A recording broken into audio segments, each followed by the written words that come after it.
transisi energi dan juga mengenai carbon pricing. Jadi ini menjadi tema penutup kita dan ini juga kita lihat menjadi agenda prioritas ya untuk ke depan. Jadi ini kita sudah menghadirkan 2 orang narasumber dari SDM, ada Ibu Feby, dan dari Kemenko Marves ada Bapak Edo Mahendra. Diskusi akan dipandu oleh Mbak Aini dari Kompas, karena kegiatan AP Dialog hari ini kita bekerja sama dengan Kompas dan juga dengan Forum Energi Muda. Saya mengucapkan terima kasih kepada semua teman-teman yang sudah mendukung kegiatan ini, sehingga kegiatan ini dapat berlangsung dengan baik. Tanpa berpanjang lebar, saya akan mengundang Bapak Teten Mas Duki, selaku salah satu founder dari Rumah Kebangsaan, untuk memberikan sepatah dua kata.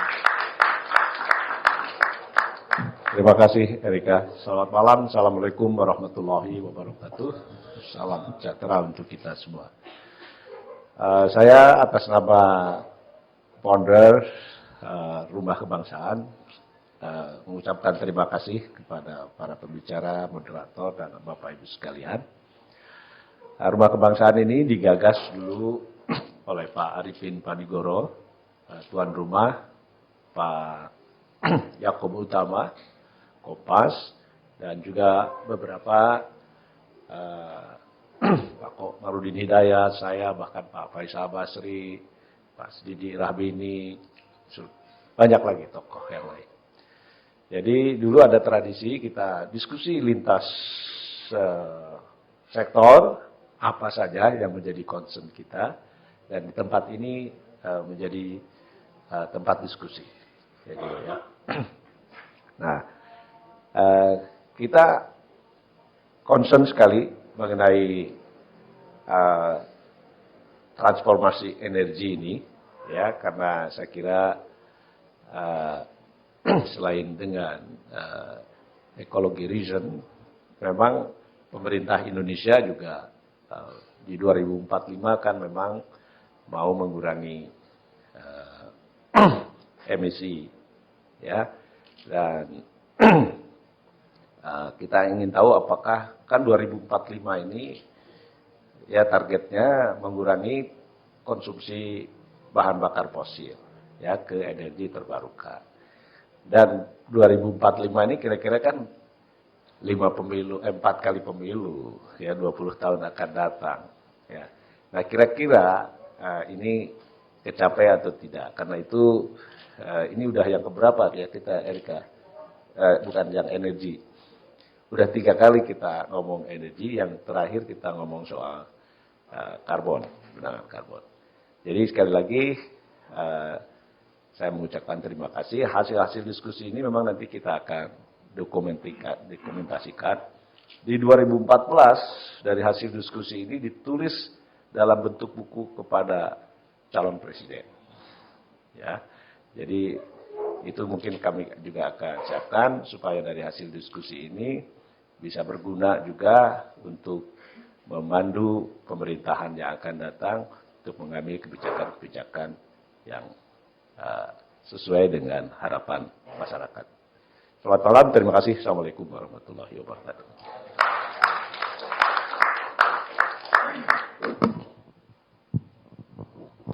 Assalamualaikum warahmatullahi wabarakatuh.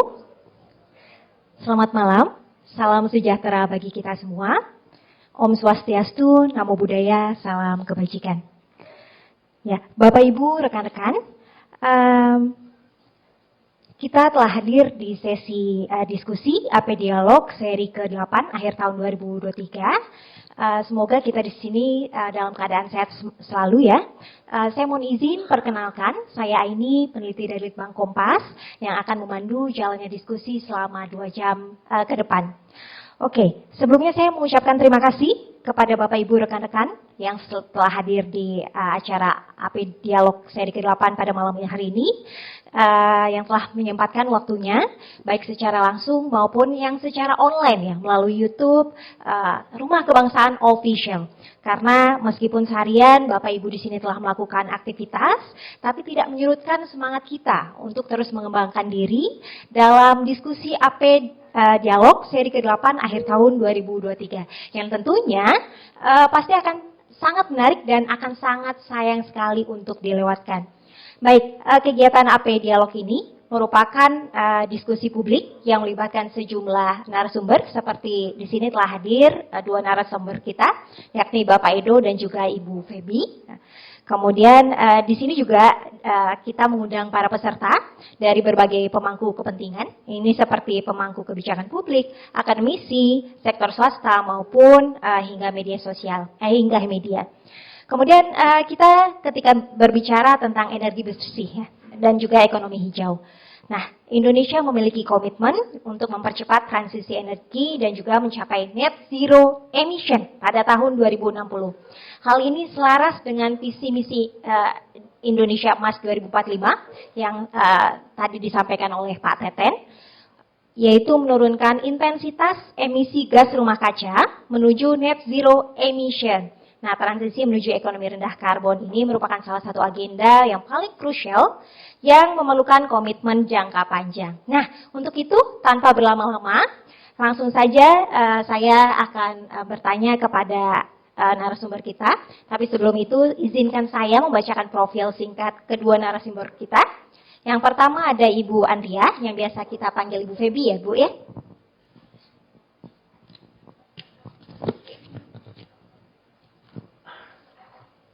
Oke, Ibu Andria Feby Misna merupakan Direktur Aneka Energi Batu dan Energi Terbarukan Kementerian ESDM Republik Indonesia dan merupakan lulusan Perencanaan Wilayah dan Kota Institut Teknologi Bandung. Kemudian MIPA Teknik Kimia Universitas Sakwala untuk yang S1-nya, untuk ITB tadi yang S2-nya. Kemudian sebelum menjabat sebagai Direktur Aneka Energi Baru dan Energi Terbarukan, Ibu Andria Feby Misna ini menjabat sebagai Direktur Bioenergi pada tahun 2018 hingga tahun 2022. Menjabat sebagai Komisaris PT PLN Gas dan Geothermal sejak November 2021. Kemudian selanjutnya menjabat sebagai Kepala Subdirektorat Investasi dan Kerjasama Aneka EBT tahun 2017 dan tahun 2018. Selamat malam Ibu, terima kasih telah datang untuk hari ini. Ibu bisa kita ceritakan misalnya terkait upaya pemerintah, sejauh apa sih upaya pemerintah dalam hal transisi energi ini? Bisa mungkin dijelaskan kondisi Indonesia ini seperti apa gitu untuk awal mula memancing diskusi pada malam hari ini ya Bu. Baik, terima kasih Mbak Harini. Assalamualaikum warahmatullahi wabarakatuh. Selamat malam, salam sejahtera buat kita semua. Yang saya hormati Bapak-bapak, Ibu-ibu, ini saya nggak sebutkan satu persatu. Juga yang saya hormati Pak Edo, narasumber pada malam ini. Sebelumnya mungkin saya sampaikan permintaan maaf dari Pak Dirjen, PLT Dirjen EBTKI, Bapak Jisman Hutajulu, karena kebetulan malam ini beliau masih dalam perjalanan dari Tokyo, karena kemarin ada pertemuan ASEC di Tokyo. Untuk itu beliau meminta saya untuk bisa mewakili pada kegiatan undangan dari Rumah Kebangsaan ini. Jadi terima kasih. Pada malam ini kami diundang untuk bisa hadir sharing terkait dengan upaya-upaya transisi energi. Kalau kita melihat kondisi energi kita saat ini, masih lebih dari 80% energi kita ini masih disuplai oleh energi fosil. Kalau kita melihat dari sisi keberadaan energi fosil juga sebenarnya jumlahnya sangat terbatas, sementara kalau kita melihat kebutuhan energi kita juga terus meningkat dari tahun ke tahun. Nah, dalam rangka meningkatkan ketahanan dan kemandirian energi, maka upaya untuk diversifikasi energi dan juga efisiensi energi ini menjadi sangat penting, dan ini juga sudah dicetuskan di dalam kebijakan energi nasional kita dalam rangka meningkatkan kemandirian dan ketahanan energi. Kita mendorong upaya-upaya diversifikasi. Dan kita juga mempunyai sumber energi yang cukup banyak untuk energi yang ramah lingkungan. Karena kita juga tahu energi fosil dampak terhadap lingkungan juga sangat-sangat besar. Sehingga kalau kami dari sisi energi, pengembangan energi terbarukan itu lebih kepada meningkatkan ketahanan dan kemandirian energi, tetapi di sisi lain juga dalam rangka kita bisa menurunkan emisi gas rumah kaca. Kita punya target di tahun 2030 untuk bisa menurunkan emisi gas rumah kaca kita, di mana kalau di sektor energi, di dalam enhance emisi kita targetnya meningkat dari 314 juta ton pada tahun 2030 menjadi 358 juta ton dengan upaya kita sendiri, dan kemudian dengan dukungan dari pihak asing, dari internasional, diharapkan kita bisa menurunkan hingga 446 juta ton. Nah, berbagai upaya memang kita lakukan untuk bisa menurunkan emisi ini. Jadi salah satu yang kita lakukan itu adalah dengan pengembangan energi terbarukan. Di samping juga kita mendorong upaya-upaya efisiensi energi, kemudian juga melakukan switching kepada energi yang lebih bersih, kemudian juga termasuk di dalamnya adalah reklamasi tambang. Jadi bagaimana wilayah-wilayah tambang itu juga setelah selesai kita upayakan untuk bisa dimanfaatkan untuk pengembangan energi terbarukan. Nah, untuk jangka panjangnya, kita juga sudah komit di dalam beberapa pertemuan internasional, baik di COP26, kemudian COP27, kemarin juga di COP28. Kita sudah komit untuk bisa menuju net zero emission di tahun 2060 dengan upaya kita sendiri. Kemudian diharapkan dengan adanya dukungan dari internasional, ini kita bisa lebih cepat lagi, mungkin di tahun 2050 kita bisa menuju net zero emission dengan catatan pendanaannya ada. Karena memang yang menjadi salah satu kunci juga adalah pendanaan. Kita butuh investasi yang sangat besar untuk bisa mensupport upaya-upaya menuju net zero emission, upaya-upaya untuk transisi energi, sehingga kalau dana-dana tersebut memang bisa kita dapatkan, diharapkan kita bisa melakukan upaya transisi energi ini menjadi lebih cepat. Nah, untuk transisi energi itu sendiri, beberapa strategi pemerintah itu adalah diantaranya kita mendorong pemanfaatan energi secara masif, tetapi kemudian di sisi lain juga karena pembangkit kita saat ini, khususnya untuk listrik, pembangkit kita itu lebih dari 60% masih dari pembangkit-pembangkit yang berbasis batu bara. Sehingga memang mau tidak mau kita perlu melakukan upaya, kalau kita menyebutnya phase down. Jadi kita harus mengurangi pembangkit-pembangkit yang berbasis batu bara supaya kita bisa mendorong agar pembangkit-pembangkit yang berbasis energi terbarukan bisa masuk.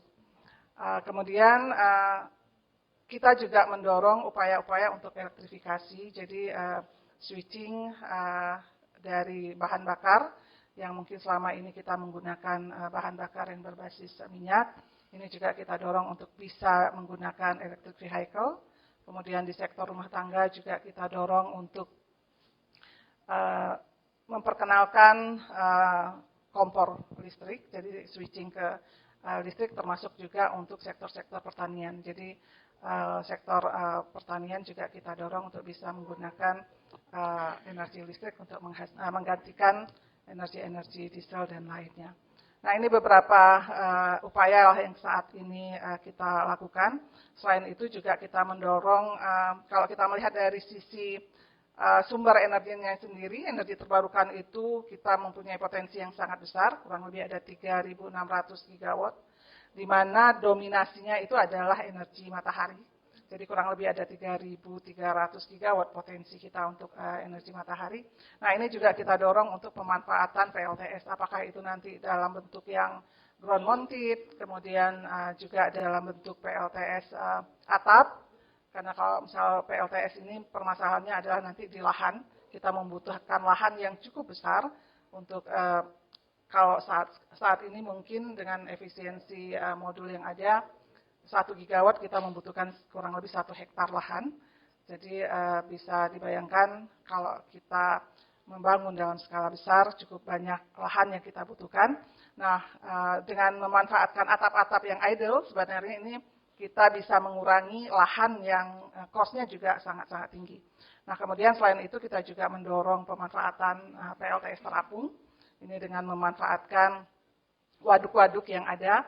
Kalau sebelumnya dari PUPR di regulasi sebelumnya itu kurang lebih 5% yang bisa kita manfaatkan, tetapi dengan regulasi yang baru itu kurang lebih 20% dari permukaan waduk itu bisa kita manfaatkan untuk PLTS terapung, sehingga potensinya juga cukup besar, kurang lebih ada 14 gigawatt sebenarnya yang bisa kita bangkitkan di waduk-waduknya PUPR. Itu untuk yang floating solarnya. Nah, kemudian kalau yang jenis energi lainnya, kita punya potensi hidro yang sangat besar, 95 gigawatt yang kita miliki.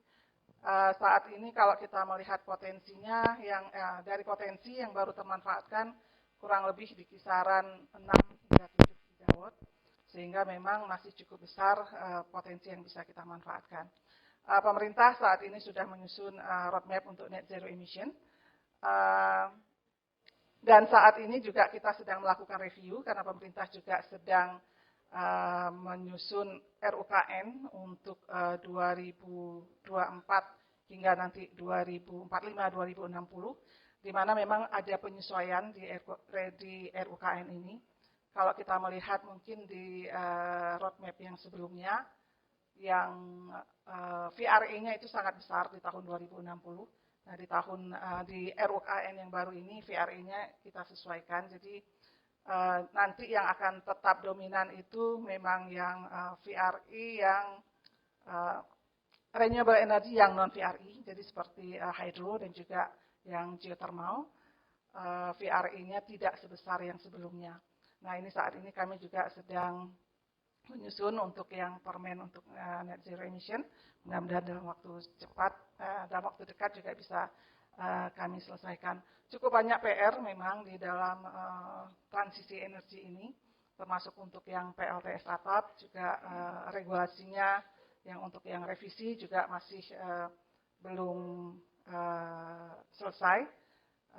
Tetapi harapan kami mudah-mudahan di tahun 2024, mudah-mudahan ini bisa kita dorong untuk penyelesaian dan kemudian juga upaya-upaya untuk transisi energi ini bisa lebih cepat.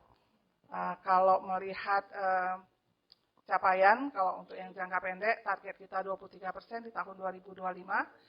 Saat ini mungkin di tahun 2023, kalau hitung-hitungan kami, kisaran yang bisa kita capai itu hanya di kisaran mungkin sekitar 13%.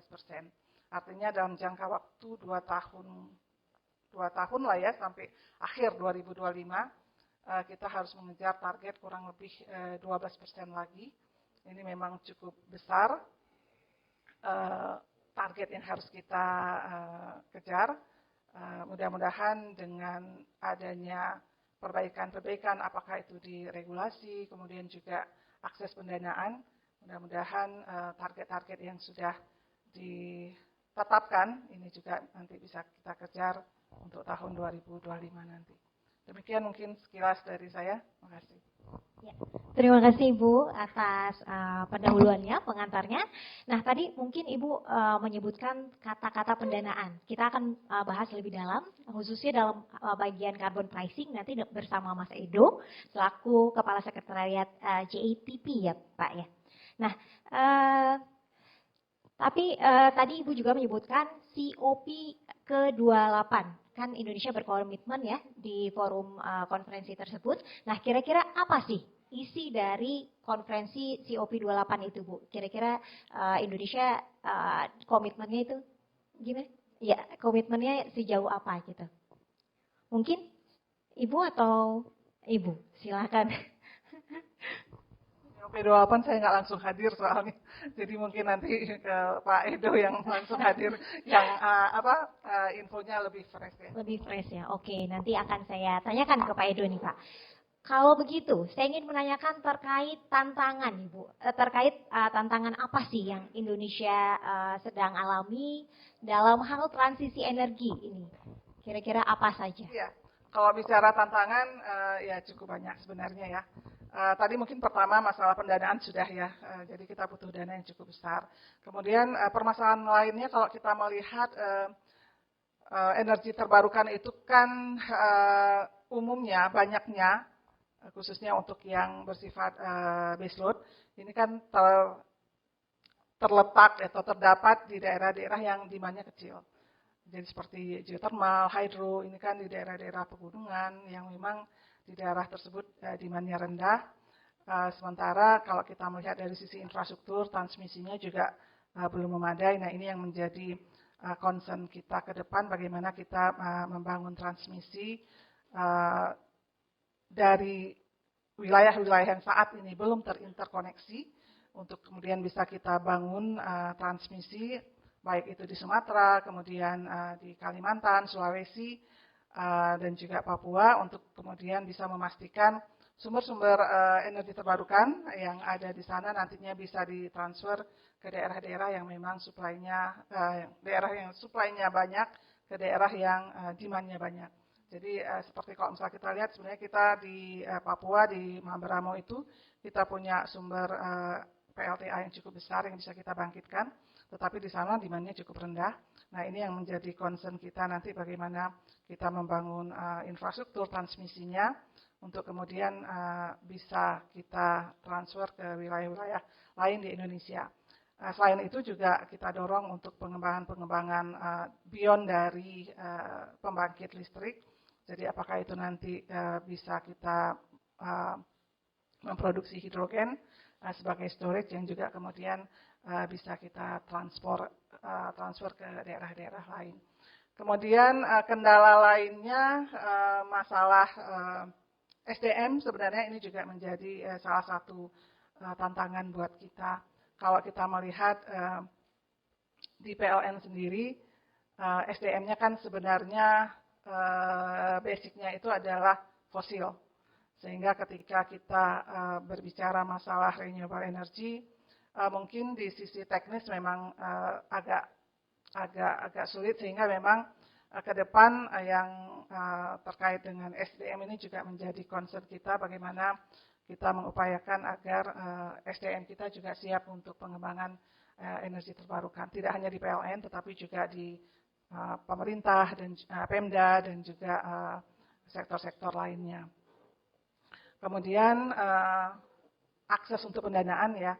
Nah ini akses pendanaan, kalau kita melihat perbankan kita, ini kan energi terbarukan itu masih dianggap yang high risk. Sehingga memang untuk mendapatkan pendanaan dari bank-bank konvensional, ini memang masih agak sulit. Sehingga ini juga menjadi salah satu kendala dari pengembangan energi terbarukan. Nah, kemudian juga ada persyaratan untuk TKDN. Saat ini kalau kita melihat dari sisi regulasi untuk PLTS, kemudian PLTA, PLTP, ini TKDN-nya sudah diatur di dalam peraturan Menteri Industri Perindustrian ya. Tetapi kalau misalnya untuk bayu, angin, ini belum. Nah, yang menjadi concern adalah ketika kemudian regulasi yang mempersyaratkan untuk TKDN ini tidak ditunjang dengan kemampuan lokal untuk bisa memenuhi. Sehingga banyak proyek-proyek yang juga akhirnya kesulitan untuk bisa mendapatkan pendanaan karena masalah TKDN. Nah, ini juga yang kemudian kita dorong, bagaimana investor-investor itu tidak hanya berinvestasi untuk proyek-proyek pembangkitnya, tetapi juga bagaimana mereka juga ikut untuk bisa mengembangkan industri lokalnya. Nah, ini mungkin beberapa tantangan ya yang saat ini memang kita hadapi dan kita coba upayakan untuk bisa kita selesaikan bersama. Terima kasih. Baik, terima kasih Bu Febi. Selanjutnya saya beralih ke Pak Edo. Ini sebelum saya berdiskusi dengan Pak Edo, izinkan saya membacakan profil singkat beliau. Pak Dr. Edo Mahendra merupakan penasihat khusus Menko Marves dan juga Kepala Sekretariat JETP. Kemudian Pak Edo pernah menjabat sebagai Associate Population Affairs Officer di United Nations Department of Economic and Social and Social Affairs ya. Kemudian sebagai Associate Economic Affairs Officer di United Nations Economic Commission for Africa. Kemudian expert staff di Coordinating Minister for Political, Legal, and Security Affairs. Kemudian doctoral researcher di University of Oxford International Migration Institute. Kemudian research economist di International Monetary Fund, lulusan sarjana ekonomi di Universitas Indonesia, dan juga melanjutkan Master Public Management and Governance di Zeppelin University. Kemudian juga Dokter International Development di University of Oxford. Wah, ini kaya sekali Pak pengalamannya. Oke, sebagai pengantar nih Pak, saya ingin menanyakan terkait carbon pricing. Kira-kira bagaimana perdagangan karbon ini dapat berperan sebagai pendorong utama dalam transformasi ekonomi Indonesia menuju model ekonomi rendah karbon. Ini kira-kira sejauh apa ini Pak terkait dukungan program hilirisasi di dalam negeri ini seperti apa? Mungkin bisa dijawab oleh Pak Ido. Baik, terima kasih. Selamat malam Bapak Ibu sekalian, Pak Teten, Bu Febi, Ibu Moderator.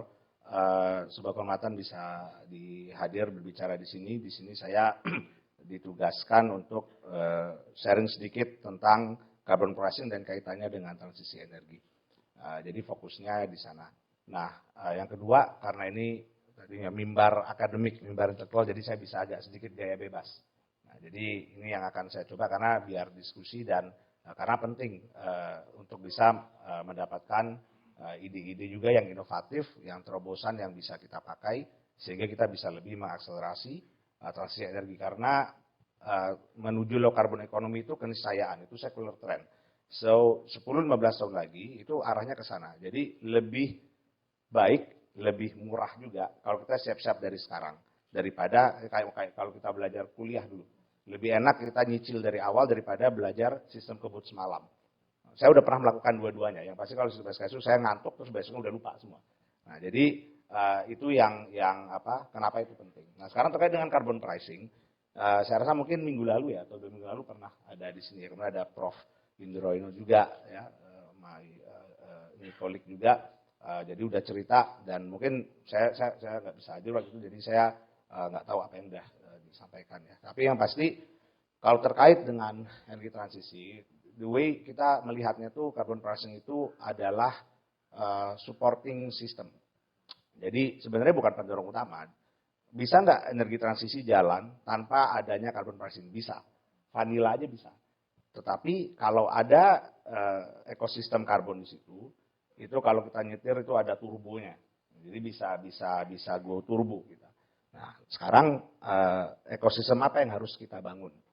Nah, kalau sebenarnya landasannya sudah ada ya di Perpres 98 2021 tentang nilai ekonomi karbon sudah ada. Instrumennya juga sudah ada. Jadi itu basically 3+1, 1 itu lain-lain. Tapi 3 itu sebenarnya ada 1A dan 1B. Apa itu mekanisme dua kelompok besar. Kelompok pertama yang non-market instruments, yang kedua market instruments. Ya, non-market instruments itu apa? Yang pertama sudah ada kita result based payment (RBP). Yang udah selama ini udah dilakukan, dilaksanakan, banyaknya di mana? Banyak di mungkin di sektor volume lebih banyak. Yang kedua, pungutan atas karbon bahasa Indonesia ya. Tapi mungkin kalau dibilang carbon levy bahasa Inggris mungkin nggak tahu juga. Biasa orang bilang carbon tax gitu. Nah, ini apakah sudah ada? Baru ada landasan yang baru skeleton banget dasarnya, yaitu yang di undang-undang pajak tentang minimal ya, minimalnya yang mana itu sekarang nggak tahu rupiah berapa sekarang, 15.000 sekian apa ya, orang bilang $2 ya, 15.000 per kilo. Itu satu. Yang kedua itu yang market mechanism. Apa itu? Itu ada 2 sebenarnya. Yang pertama ini yang orang selalu kalau orang pikir carbon credit itu yang offset marketnya. Yang itu ya kalau bahasa di Permen 21 dan Perpres 98 itu SPE-GRK ya, jadi pengurang emisi itu. Jadi carbon credit yang dipakai untuk meng-offset. Yang kedua itu adalah dari pasar mandatori atau compliance. Kalau kita mungkin sering dengar harga karbon ya yang di EU ETS, Emission Trading scheme, ya, emission trading scheme sistem itu yang compliance market yang wajib. Nah, dia ada dua mekanisme ini yang ekosistemnya itu sebenarnya bisa saling mendukung, dan ini mendukung untuk percepatan transisi energi. Nah, sekarang dari 4 ini tidak semuanya, keempat ini tidak sama, they are not equal. Jadi kalau ditanya mana nih sebenarnya ekosistem yang penting untuk kita establishkan tentang ekonomi karbon sehingga bisa ada transisi yang lebih cepat. Itu sebenarnya nih kayak ini ya, it takes two to tango. Jadi ada yang wajib, ada yang sukarela. Hal yang penting yang sukarela ini yang offset nih. Kalau ada tindakan mitigasi, ya ada orang bikin renewables, itu bisa dihitung sebagai carbon avoidance sehingga bisa ada carbon credit yang di-issue. Itu salah satunya. Yang kedua, yang wajib. Yang wajib ini bisa dua. Yang pertama yang tadi market instrument apa itu? Itu adalah yang compliance market tadi. Yang jamak kita lihat dengar EU ETS. Harga karbon di EU sekarang berapa? 70 euro. Nah, itu yang market mechanism-nya. Yang kedua, itu carbon tax. Rezim mana yang pakai ini? Itu Singapura. Singapura tuh nggak pakai market, dia cuma pakai carbon tax yang dikenakan, boleh 5% offset. Nah, mungkin Indonesia ini karena kita tuh sukanya ini ya, kayak saya suka nasi goreng gila gitu. Jadi dicampur semua atau gado-gado. Jadi orang biasanya pakai satu aja, kita pakai semua gitu. Bisa pakai, bisa. Tetapi artinya apa? Challenge-nya juga jadi lebih ini juga, jadi lebih tinggi juga. Nah, jadi itu yang bisa dipakai untuk mengakselerasi. Nah, kalau ditanya mana nih yang penting ke depannya? Gini, pandangan saya pribadi nih ya. But you can quote me as the penasihat khusus Malam. We need yang explicit carbon pricing. Sooner or later kita akan butuh. Kenapa? Ini ada faktor domestik dan ada faktor eksternal. Tapi mungkin yang lebih seru faktor eksternal. Uni Eropa itu bikin ada namanya CBAM.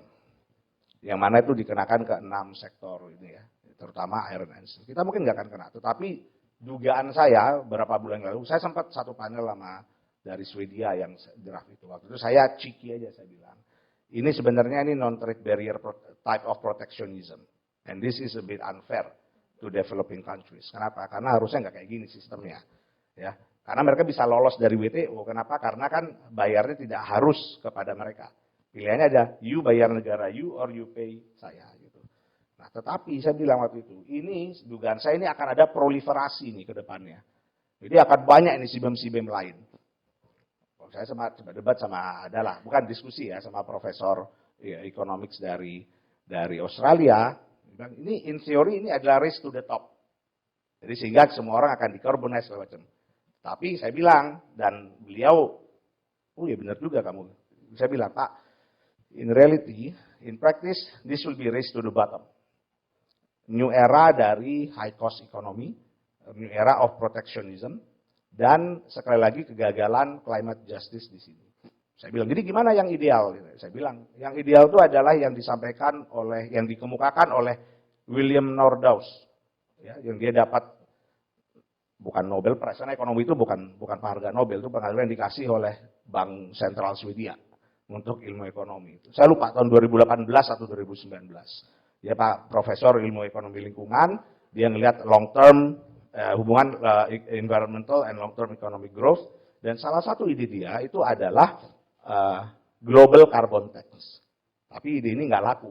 Kenapa? Karena ini harusnya konsepnya itu adalah progresif. Ini kan history emission ini kan nggak terjadi 5-10 tahun yang lalu.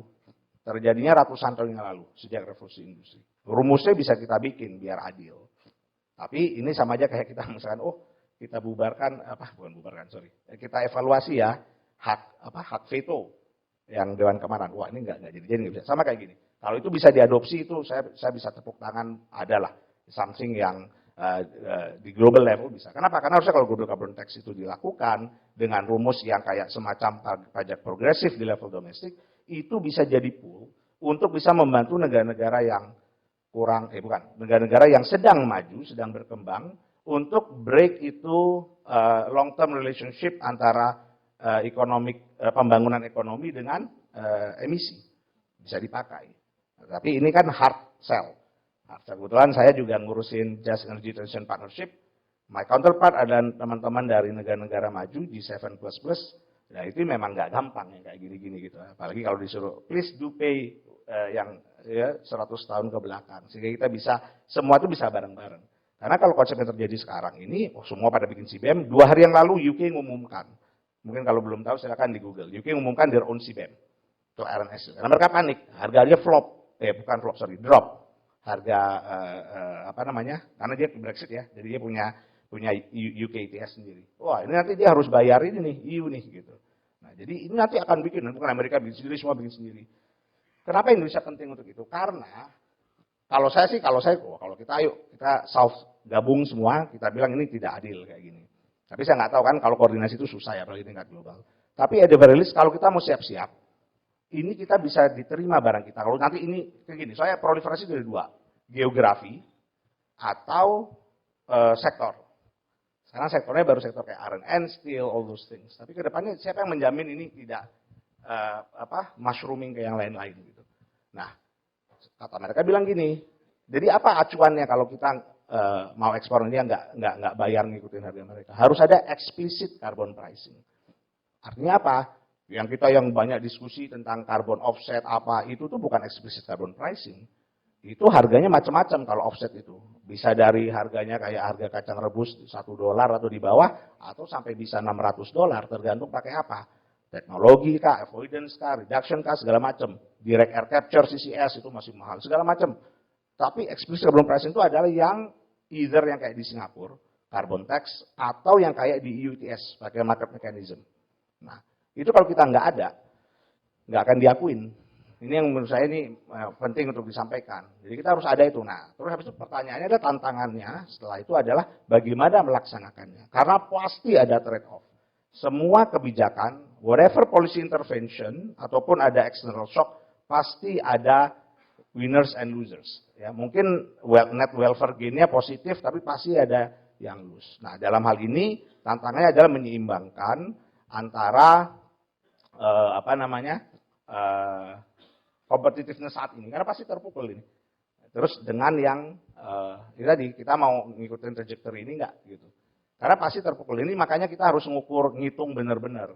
Meskipun in the long run, kalau kita pakai time dynamics dimasukin ke perhitungan kita, itu akan bagus untuk untuk competitiveness kita. Contoh siapa yang benar-benar melakukan itu dengan menurut saya very analytical and technocratic, itu tetangga kita, Singapura. Singapura itu dia pakai carbon tax. Dan dia tuh udah bikin roadmap dari yang $5 ya sekarang itu nggak salah. Terus jadi 25, jadi 50 segala macam. Terus apa yang mereka lakukan sekarang? Mereka coba, oke, boleh offset 5%, bisa ambil dari mana aja. Mereka mengumpulkan high quality carbon projects. Itu yang punya kita semua. Nah ini contoh kenapa penting kita bangun ekosistem yang mana harus dilihat end to end.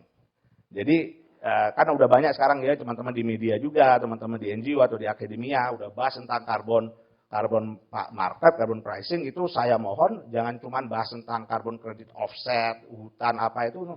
That's not explicit carbon pricing. Kalau untuk energi transisi itu sebenarnya that's not the key. Bahkan sekarang kalau kita mau bikin offset, kalau kita nggak open keluar, itu nggak ada demand pool kita. Kan kalau Indonesia ini gampangannya Bu Moderator, ini kan orang ini kan kalau mau berubah itu cuma 2 sebenarnya. Sukarela atau disuruh. Nah mungkin saya ini termasuk kalau ibu saya itu yang kalau nggak disuruh nggak dikerjain sama si Edo gitu ya. Nah, sama kayak di Indonesia ini, kalau kita nggak ada compliance nanti, ya nggak ada demand pool juga domestik. Kalau kita nggak buka, percuma kita bikin semua proyek-proyek dari carbon credit. Kenapa? Nggak ada yang beli, nggak ada yang pakai. Dijual keluar nggak boleh, ya kan? Dalam negeri nggak ada demand pool-nya. Nah, jadi itu. Jadi harus ngelihatnya end to end. Dan ini nggak bisa diselesaikan secara sektoral. Kalau sektoral, saya jamin pasti gagal. Harus ngelihatnya end to end, harus integratif semua. Kenapa? Karena tidak hanya volume, tidak hanya energi, sektor industri kita 5. Dan tidak ada Superman di sini. Nggak ada yang bisa ngaku paham, saya paham semua sektor itu. Mungkin ya ada paham ini, paham sektor ini. Jadi harus gabung itu bikin super team. Nah, baru itu bisa ngelihat end to end-nya, sehingga bisa nanti kita punya kebijakan ekosistem karbon yang end to end, dari hulu ke hilir, orang kan bilang OJK itu striker, hilir. Dia tuh cuman di kotak penalti aja, muter-muter ngegolin. Kalau dulu nih, kalau generasi 90 saya ada Filippo Inzaghi namanya. Dia tuh cuman diem aja situ nungguin diumpan. Ya, sering offside lagi kan. Nah, jadi itu ngegolin aja. Gitu. Jadi tidak tepat kalau bebannya ini semua ini OJK yang enggak. Atau LHK loh, LHK kan fokusnya ke forestry. Tapi memang sistem kita sekarang, ini saya lihat, saya bilang kan saya bisa gaya bebas sedikit ya. Rezimnya ini masih rezim sektoral. Harus berubah kita kalau kita mau ini, kalau kita mau jadi ini barang bagus, karena kita punya potensi besar. Kita punya potensi besar, semangat transisi energi tadi Bu Direktur, Bu Febi sampaikan. Kita punya potensi NBS yang besar. Jadi kita kuasain market, kita bisa ikutin standar, harus standar yang bagus. Terus yang ketiga, kita bisa bikin exchange, trading di sini. Ngapain orang kita yang punya barang? Nanti yang lain kerjasama bisa nggak saling membutuhkan? Bisa. Ada bisa derivatif segala macam. Karena itu udah jadi aset. Kita bikin jadi aset. Bisa di underlying aset. Bisa dibikin, mau bikin ETF juga bisa. Jadi banyak yang bisa kita mainkan di olah situ. Cuman memang framework berpikir, kerangka berpikir harus agak sedikit direformasi sedikit lah. Di kita semua gitu ya, termasuk saya sendiri. Jadi kita progresif, jangan mau kalah, minimal ya kalau bisa menang, minimal jangan kalah. Soalnya kenapa? Modal kita besar. Jadi kalau kita tidak berhasil, we only have ourselves to blame. Terima kasih Pak Edo. Ini pengantarnya cukup menarik sekali ya Pak ya. Mungkin update-nya nih Pak. Tadi kan saya bertanya ke Ibu Febi ya terkait update hasil apa saja sih yang dicapai dari COP28 ini bisa diceritakan Pak. Kita sudah sampai mana itu Pak? Oke, saya di COP28 cuman jadi terkait apa ya? Oke gini deh. Saya Pak Arifin sempat disuruh nemenin. Karena yang ada cuman Pak Jisman. Terus ya udah, Dok, kau sini temenin saya deh, udahlah. Terus saya juga nemenin Bu Sri Mulyani di ini VCM. Karena bos saya belum balik, tapi beliau sudah balik. Dan bos ad interim cuma sebentar. Karena ada bola itu, bukan salah itu. Tanggal 1 atau apa, harus ada tentang bola, lupa saya. Jadi Pak Erik cuma sebentar, jadinya saya sama Pak Arifin dan Pak. Jujur saya tidak bisa ini Bu, klaim apa ini. Tapi memang saya sempat nemenin Pak Arifin itu tentang transport ada. Ya, jadi salah satu sesi di situ. Kalau oleh-oleh yang saya bisa ini terkait ini ya, terkait ini yang saya agak happy sebenarnya. Mungkin bisa dilihat status Facebooknya. Saya bilang gini, saya kan di sini cuma mau ngomong tentang karbon ya. Karena kalau energi transisi ada Bu Febi. Jadi pakarnya beliau. Kalau saya cuma ngaku-ngaku pakar aja. Jadi itu saya sangat senang karena waktu itu satu tim Kementerian Keuangan Bu Sri Mulyani dan semua eselon 1 ada di situ. Saya yang bukan, cuman sama Bu diakuin pokoknya masuk gitu ya. Habis itu ketemu di situ ada session tentang VCM. Siapa yang hadir di situ? Ada John Kerry, ada Mark Carney Special Advisor untuk Climate Financing UN. John Kerry, of course we know John Kerry, dia sekarang apa sih? Special Envoy untuk Climate Change, mantan presiden, capres yang kalah. Terus ada siapa lagi ya? Ada menteri, ada presidennya COP, yang CEO apa sih? Lupa saya. Ya, oil. Jadi dia yang buka. Enak ya. Ada Bank Dunia, ada Ajay. Tapi hal yang menarik bagi saya, itu ada direktur UNFCCC, namanya Simon. Artinya apa? Kalau VCM itu kalau VCM itu barang yang tidak benar atau barang ilegal, tidak mungkin direktur UNFCCC ada di situ dan endorse. Artinya itu memang ada, tapi apakah itu silver bullet? Ya enggak, pasti enggak. Bahkan the whole carbon pricing itu supporting system. Bukan silver bullet, enggak mungkin. Bohong kalau bukan bohong. Salah, saya berani debat kalau misalkan dia bilang itu menyelesaikan masalah, enggak. Tapi bisa mengakselerasi? Yes. Nah, itu apa hasilnya? Monggo silakan dilihat, bisa promosi gitu ya. Facebooknya Bu Sri Mulyani. Jadi beliau itu update itu. Dan Kementerian Keuangan akan dukung. Karena kita butuh ekosistem itu. Sehingga bisa jadi. Habis itu apa yang kita harus bangun? Demand pool-nya. Habis itu apa? Strukturnya. Karena kita, strukturnya itu artinya ini ya, harus end to end. Mungkin. Kan dibilang saya boleh gaya bebas sedikit kan. Mungkin kita butuh, I know many of you will hate this, mungkin kita butuh end to end institusi yang bisa melihat manajemen karbon dari hulu sampai hilir. Kenapa? Karena nggak gampang, susah. Apalagi kalau ngurusin 5 sektor NDC, dan saya nih misalkan nih, anggaplah saya pakar forestry. Terus saya terima di meja saya banyak. Dari pertanian, segala macam proyek. Saya kan nggak tahu yang lain apa. Apa yang kira-kira akan saya lakukan? Saya yang pertama pasti akan takut. Artinya kalau takut apa? Tidak saya kerjakan. Kalau tidak saya kerjakan apa artinya? Bottleneck. Bottleneck apa artinya? Investment kita loss lagi. Orang pergi ke negara lain lagi nanti investnya. Kenapa? Karena nggak jalan atau lambat jalannya. Jadi mungkin kita butuh hitung lihat, dan itu best practice di mana-mana. Ya itu yang harus dilakukan. Ini bukan oleh ini dari yang ini ya, dari yang VCM aja ya, yang bisa yang saya ingin share ya. Kalau yang lain nggak usah. Jadi yang ingin saya share di sini karena relevan dengan topik yang saya minta. Tetapi memang itu harus dilakukan. Menurut saya senang karena saya senang karena jelas posisi terutama teman-teman Kementerian Keuangan. Karena gini, kalau kita pemerintah ini beban berat, butuh 4.000 lebih triliun. Kesempatan kita banyak, ada extreme poverty kita pengen nol, ada stunting, ada infrastruktur, banyak. Indonesia ini kan kalau cuma pulau kecil nggak ada masalah, it's easy. Tapi itu pun jarak dari situ ke situ kan kayak dari London ke Teheran gitu, dari ujung ke ujung gitu kan. Nah jadi banyak ini. Jadi kalau bisa kita karena bebannya berat harus rame-rame, nggak bisa cuma sendiri. Harus artinya apa? Butuh private sector, butuh komunitas, ya, butuh akademia, semuanya butuh bareng-bareng. Karena kalau cuma ngandalin APBN, saya jamin pasti gagal.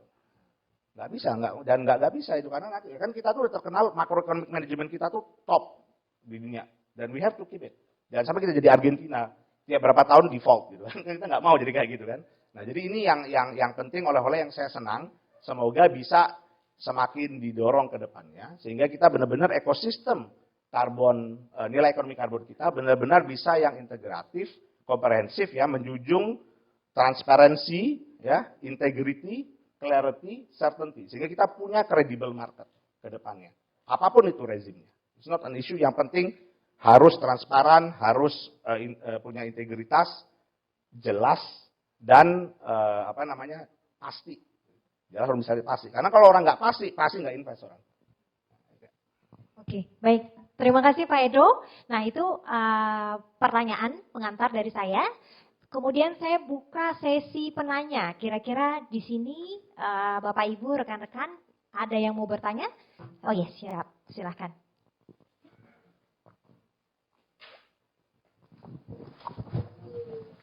Ya, boleh disebutkan Pak nama, kemudian asalnya dan juga bertanya kepada siapa? Baik, terima kasih.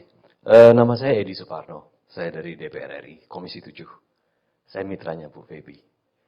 Mungkin saya bisa sampaikan kepada Ibu Bapak sekalian di sini. Kita di Komisi 7 DPR RI sudah menyelesaikan rancangan Undang-Undang Energi Baru Terbarukan. 591. DIM, daftar isian masalah, sudah selesai. Kita bahas tuntas. Saya pimpinan Panja, kita sudah tuntaskan. Dan kita, kalau tidak ada halangan, bisa sesungguhnya membawa ini ke dalam rapat kerja dengan Menteri ESDM di awal bulan Januari. Ketika reses berakhir, kita mulai masuk sidang lagi tanggal 15 Januari. Tetapi memang 15 Januari itu persis 1 bulan sebelum kita pencoblosan pemilu. Dan teman-teman rata-rata sudah banyak jagain dapil, termasuk saya juga jaga dapil. Jadi mungkin itu akan nanti kita selesaikan, kita tuntaskan setelah pemilu selesai. Tetapi rancangan undang-undang sudah selesai, yang masih menjadi pending issue, yang agak contentious, itu adalah masalah power wheeling. Kami di DPR berpendapat bahwa power wheeling itu diperlukan untuk mengakselerasi percepatan pertumbuhan energi baru terbarukan. Dan itu tidak bisa dilaksanakan oleh PLN tersendiri. Tetapi inilah satu hal yang memang kita masih akan bahas bersama-sama. Nah, kedua, ingin saya sampaikan juga, tanyakan kepada Ibu Febi. Satu, ya ini kan kita sering bicara ya Bu Febi ya, terutama dengan Pak Jisman yang sekarang pegang 2 topi, pakai 2 topi ya, Gatrik dan EBT. Menurut saya, pertama, kita ini menghadapi challenge yang besar sekali dalam proses transisi energi. 44% dari sumber emisi karbon itu datangnya dari pembangkit listrik. 67% pembangkit listrik kita itu masih berbasis pembangkit listrik dari coal energinya. Nah, sementara untuk kita melakukan transisi energi, satu, percepatan decommissioning, pensiun dini PLTU yang sekarang ada, butuh dananya tidak kecil. Untuk mempensiunkan dini PLTU Pelabuhan Ratu dan PLTU Cirebon saja dibutuhkan dana 25 triliun. Untuk Cirebon sudah ada dananya. Itu dari ADB. Yang untuk Pelabuhan Ratu masih belum ada. Nah, problem kedua adalah kalau kita melakukan pensiun dini, apakah energi alternatifnya sudah ada? Yang berasal dari sumber energi terbarukan. Belum tentu ada. Dan kalaupun ada, upfront investment cost-nya tinggi. Untuk pelaksanaan pembangunannya itu rata-rata kalau memakai PLTU batubara butuh 2 tahun, ini butuh 6 sampai 8 tahun. Kalau kita bicara solar, itu tantangannya juga tidak kecil.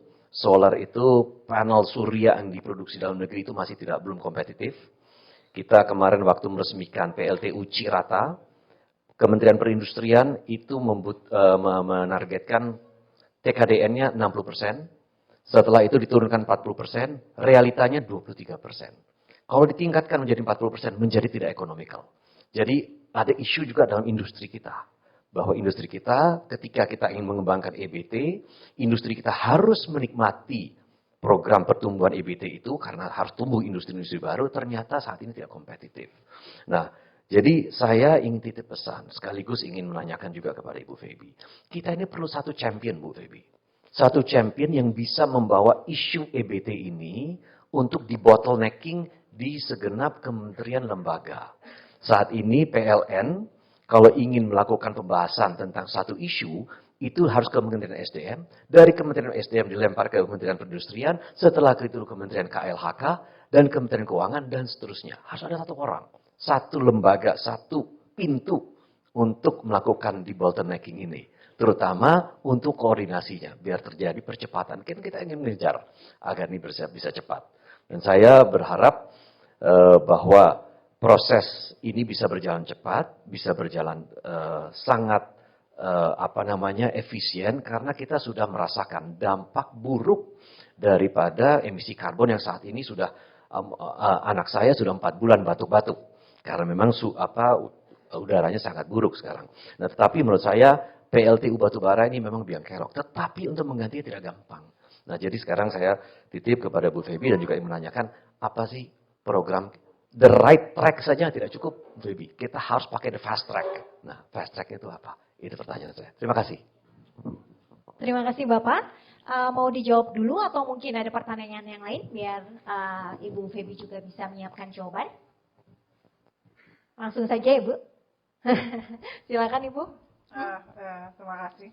Baik, terima kasih Pak Edi. Pertanyaannya sulit memang untuk dijawab. Kalau kita melihat, ya kita bicara potensi kita cukup besar. Tetapi memang tadi seperti yang disampaikan oleh Pak Edi, memang tantangannya juga luar biasa. Bicara tentang fast track, kalau saat ini memang kalau kita melihat dari konstruksi dan lain-lain, ya memang PLTS itu yang menjadi pilihan kita.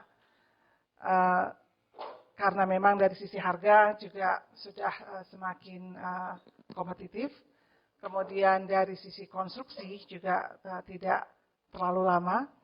Kemarin kami baru meresmikan yang PLTM Tongar, itu prosesnya dari tahun 2017, baru tahun 2023 kita bisa COD, jadi memang cukup lama, belum lagi dengan berbagai kendala ketika gempa, kemudian banjir, sehingga proyek tersebut juga tidak bisa berhasil COD cepat.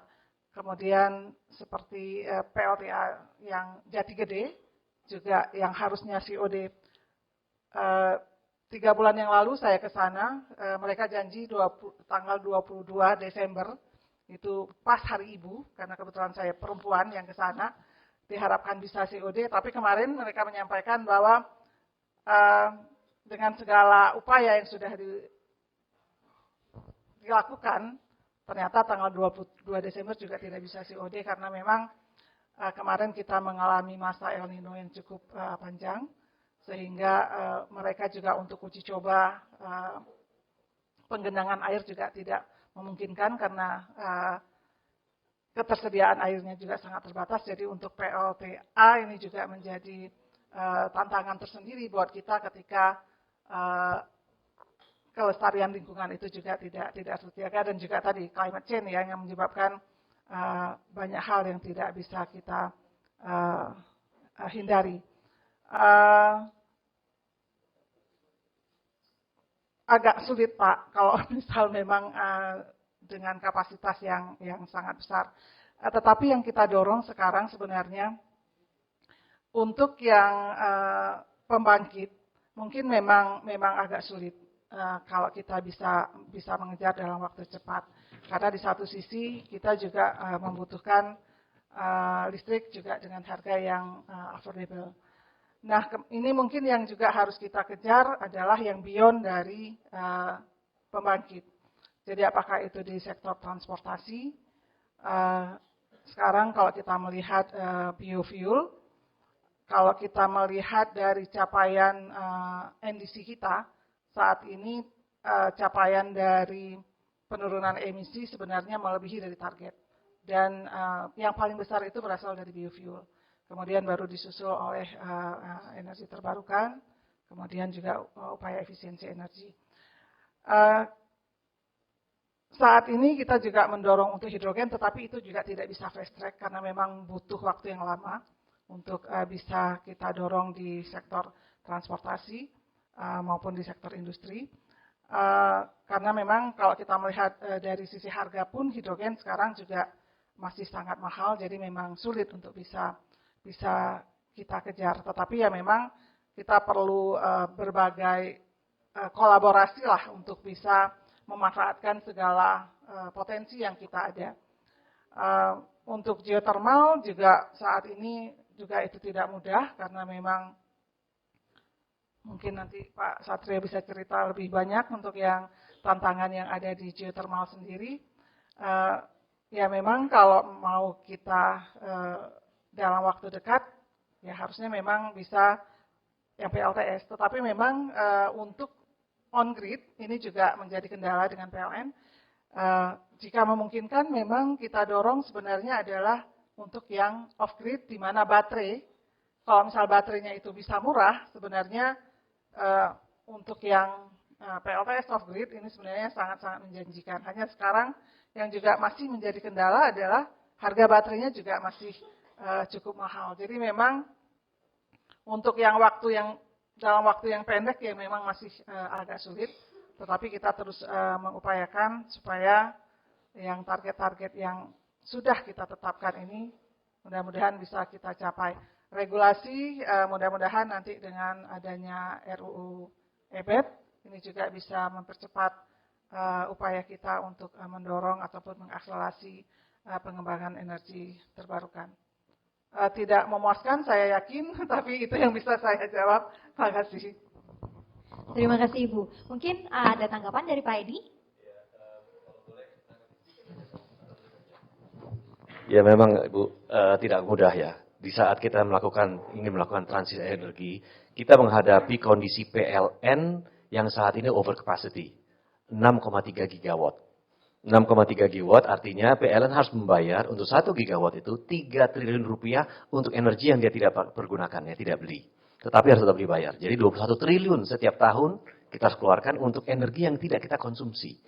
Jadi itu saja jadi masalah. On top of that, kita harus membangun energi alternatif yang baru dari energi terbarukan. Jadi di sini memang ada permasalahan sehingga menurut saya, pendapat saya, mohon maaf kalau saya salah. Dalam hal ini saya termasuk orang yang berpandangan pesimistik ya. Target 23% bauran energi terbarukan di tahun 2025 itu mission almost impossible Bu, menurut saya. Gitu. Nah, jadi kita harus cari alternatif baru. Padahal kita sudah tanda tangan nih. Kita bagian daripada Paris Agreement. Kita sudah tanda tangan, kita ratifikasi Undang-Undang 16 tahun 2016. Nah, ini saya kira menjadi PR besar untuk kita.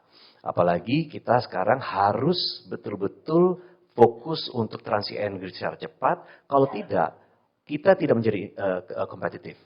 Negara-negara tidak mau investasi di Indonesia karena kita tidak memiliki cukup supply energi yang berasal dari energi terbarukan. Apalagi energi terbarukan yang tidak ada carbon footprint-nya.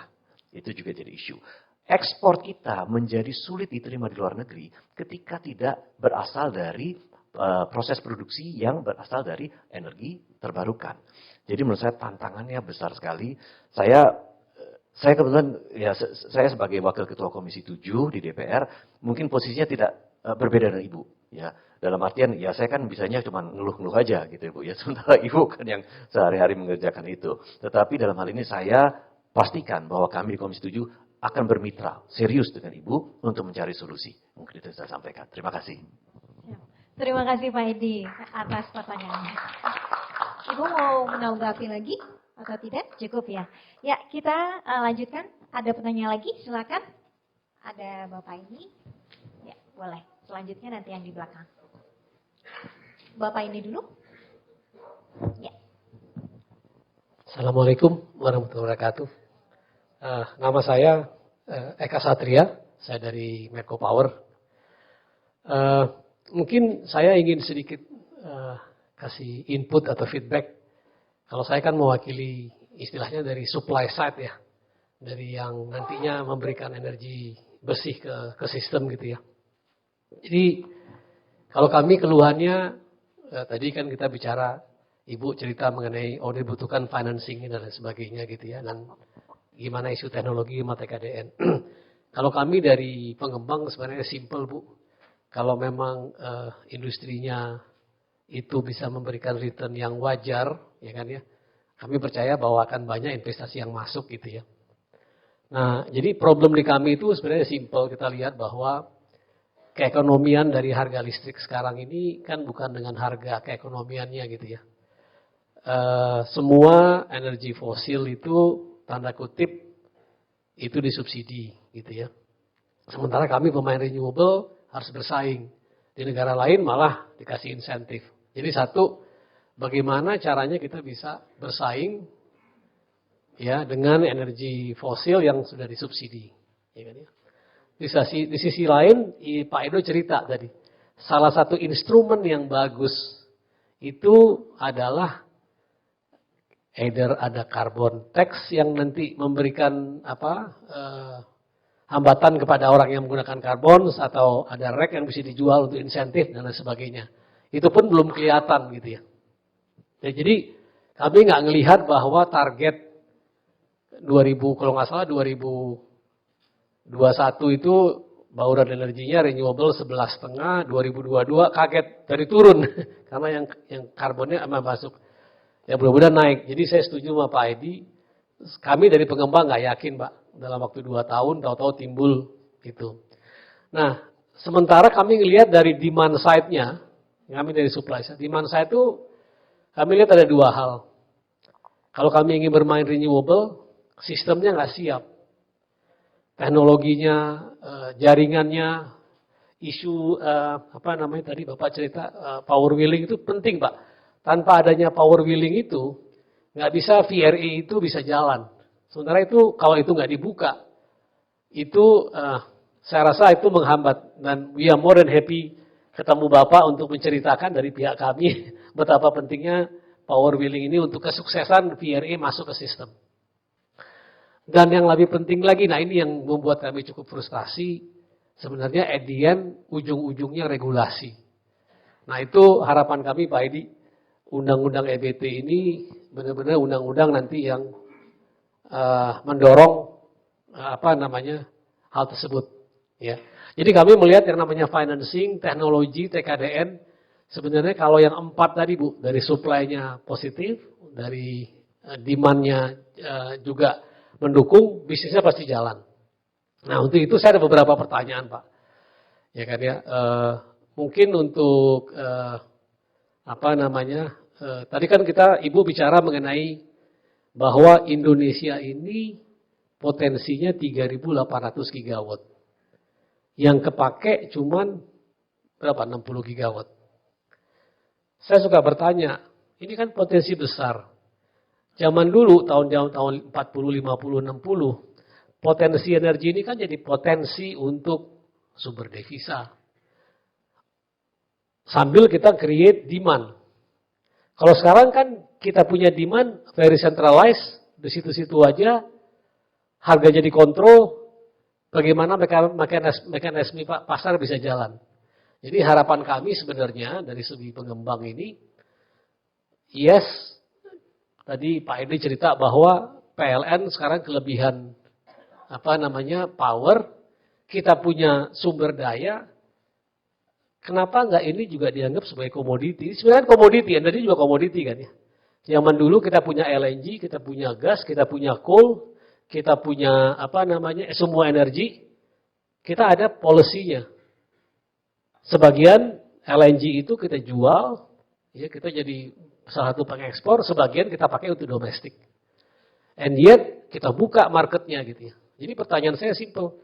Mungkin salah satu solusi dekatnya gitu ya adalah bahwa potensi ini harus kita manfaatkan dan kita harus buka pasar sebesar-besarnya. Jadi pertanyaannya, apakah kita ini nggak jadi konsumsi? Kadang kan jadi konsumsi politik ya. Wah kita jualan energi, ini kan energi renewable punya Indonesia gitu.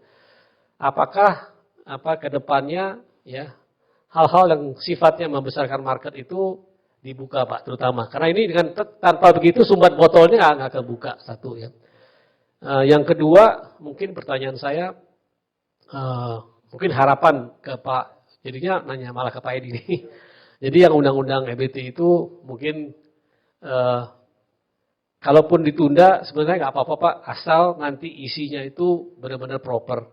Kami dari pengusaha more than happy untuk menghadap, untuk nanti bisa ingin bukan curhat ya, tapi ingin kira-kira memberikan masukan-masukan sehingga pada saatnya karena regulator itu penting, itu nanti bisa menjadi undang-undang yang kita bisa pakai untuk itu.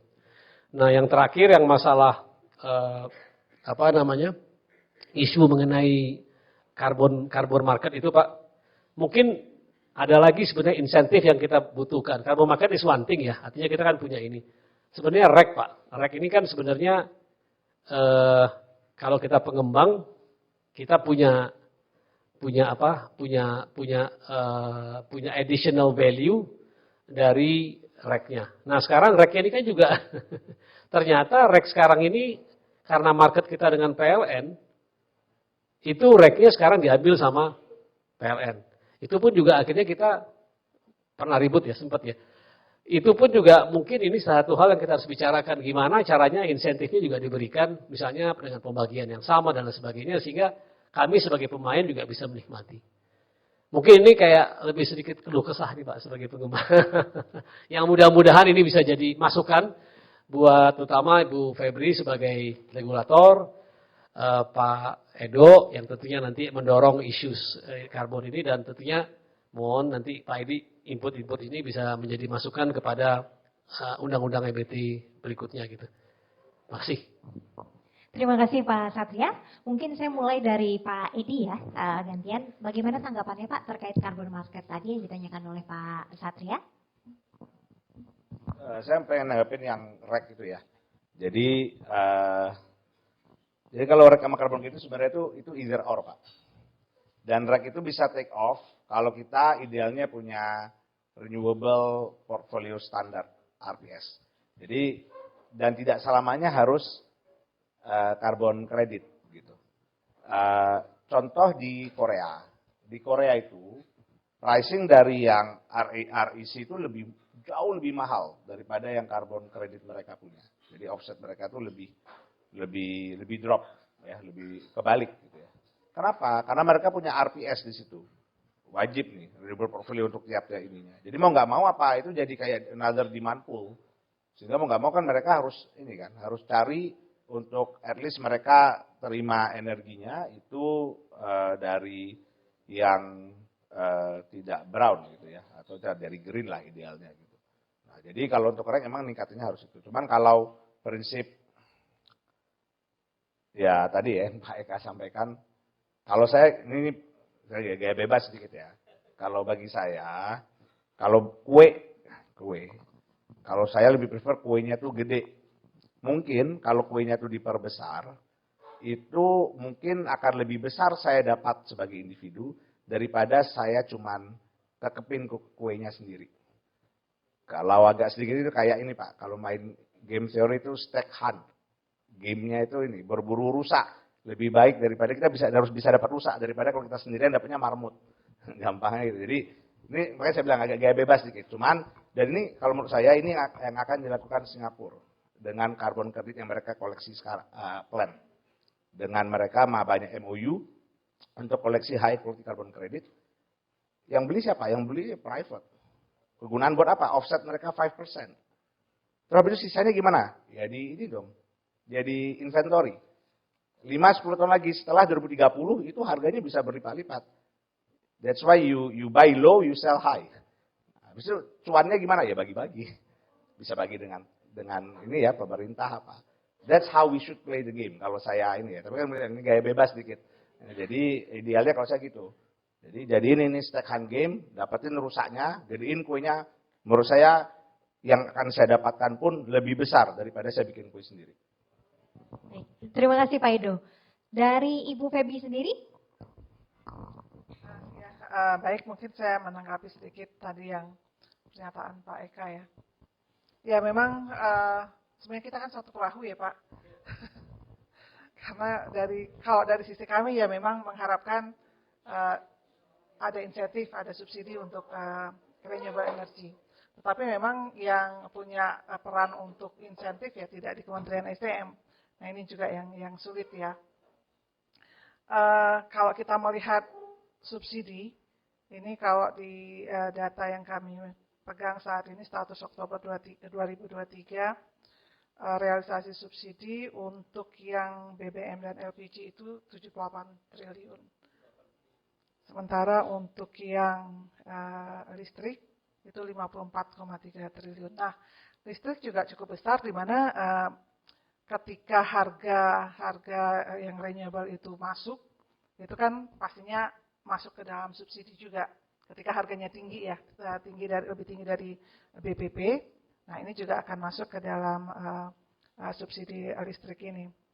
Tapi memang ini yang menjadi masalah kan BBM dan LPG kita juga yang sangat-sangat luar biasa yang kita subsidi, sehingga ya mau tidak mau beban dari subsidi itu memang masih sangat besar.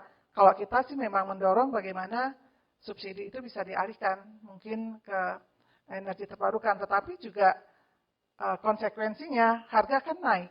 Nah ini juga yang menjadi permasalahan, sehingga memang ini menjadi pilihan yang sulit lah, apalagi di masa-masa dekat, masa-masa politik seperti saat ini.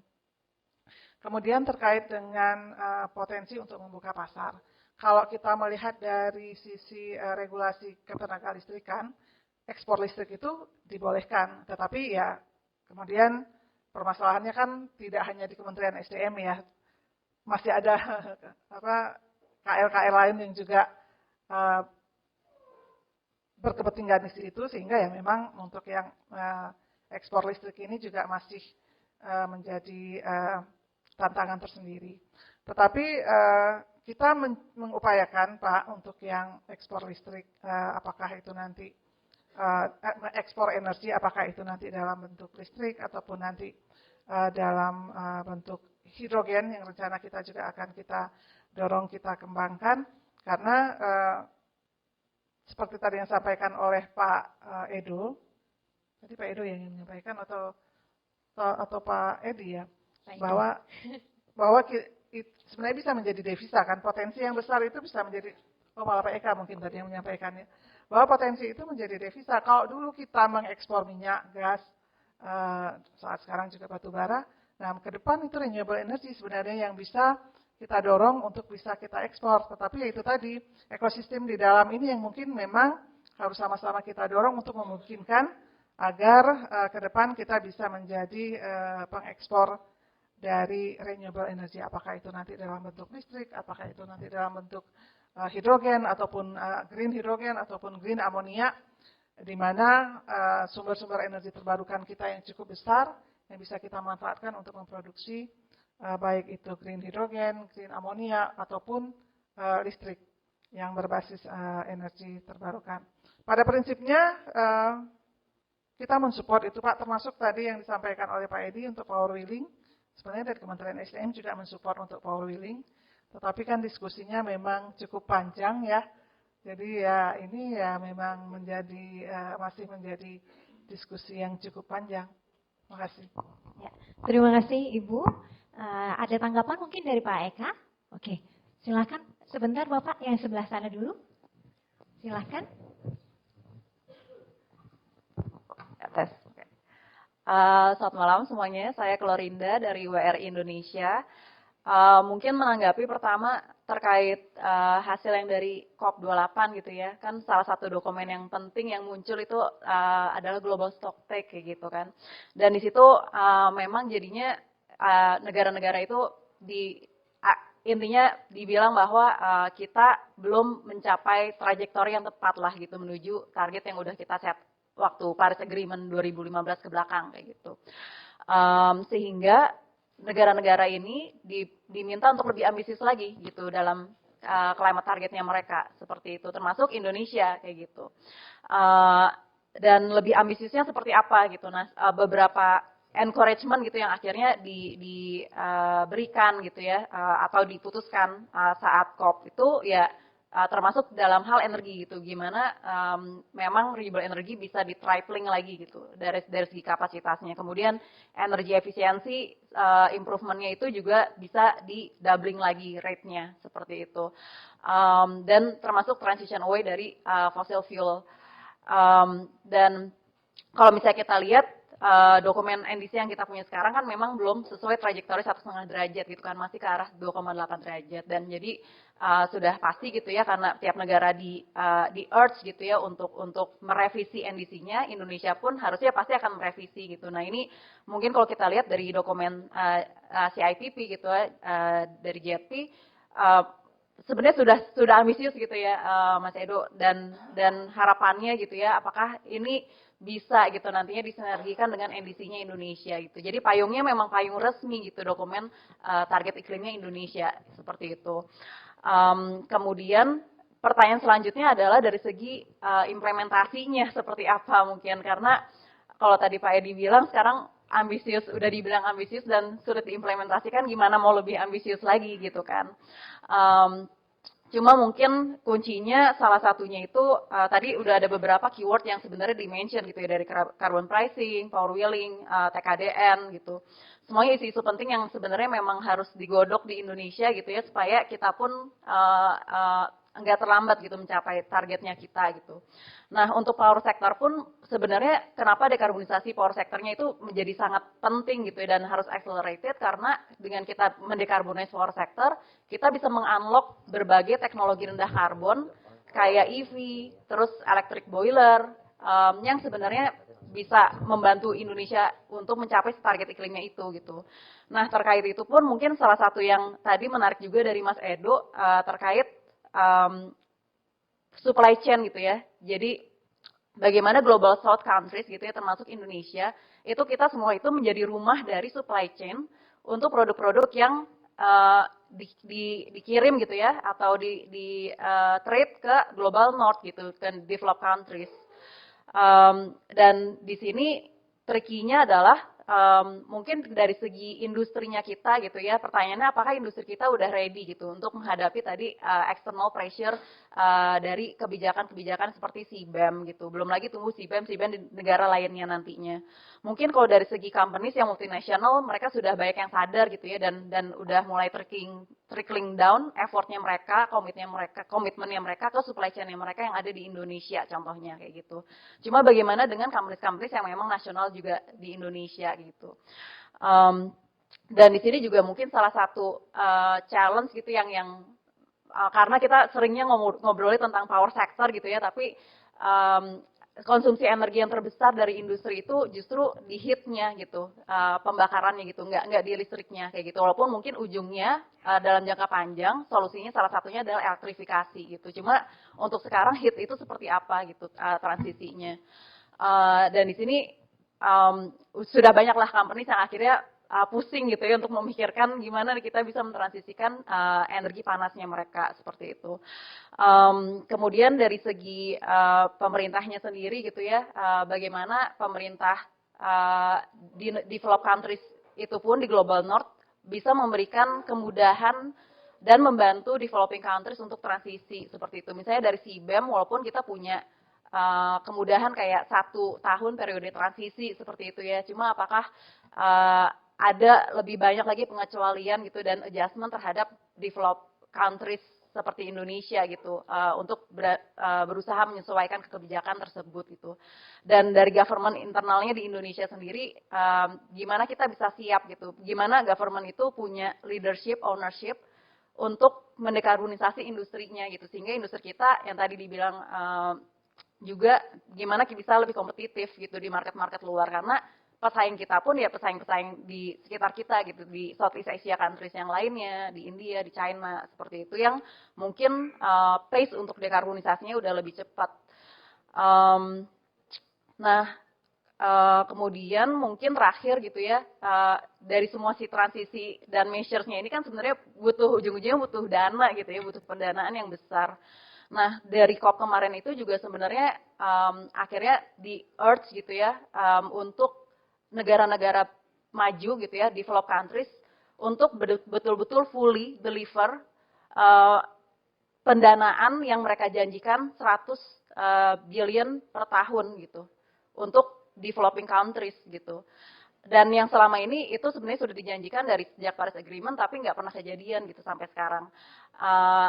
Nah, mungkin salah satunya adalah pendanaan yang dikucurkan mungkin lewat JETP ini gitu.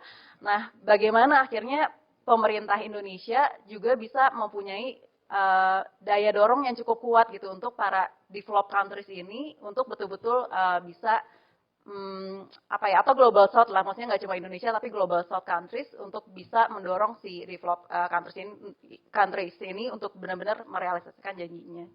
Mungkin sekian, terima kasih. Baik, terima kasih. Mohon maaf, dengan Ibu siapa? Ibu Indah. Oke, ini banyak pertanyaan. Saya langsung lanjut pertanyaan selanjutnya aja ya Pak ya? Ya, silahkan. Oh ya, Bapak yang. Oh iya dulu. Nah, mana di luar. Silakan. Terima kasih Bu Moderator.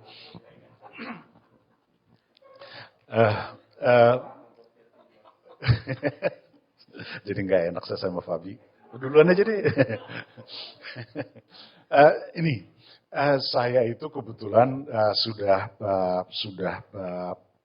bergerak di bidang carbon pricing itu semenjak, nama saya Paul Butar-Butar. Saya lama bekerja di bidang yang berurusan dengan climate dan juga berurusan dengan energi terbarukan. Bu Feby udah kenal lama waktu mulai energi efisiensi Bu ya, sampai sekarang energi terbarukan. Saya cukup lama, mulai 2004 itu saya sudah berurusan dengan carbon pricing. Saya melakukan mulai dari perdagangannya, pengembangan proyeknya, investasinya, ikut menyusun regulasinya, ikut mendesainnya, semuanya sudah saya pernah lakukan. Dari apa yang disampaikan Pak Edi, Pak Eka, Pak Edo, dan Ibu Vivi tadi, sebenarnya ada beberapa hal yang ingin saya sampaikan dan nanti akan mengarah ke pertanyaan. Pengalaman kita waktu ada antara 2006 sampai 2012, sekitar 6 tahun waktu ada CDM, itu ada investasi masuk sekitar 7 billion US dollar. Itu investasinya itu banyak yang di energi terbarukan.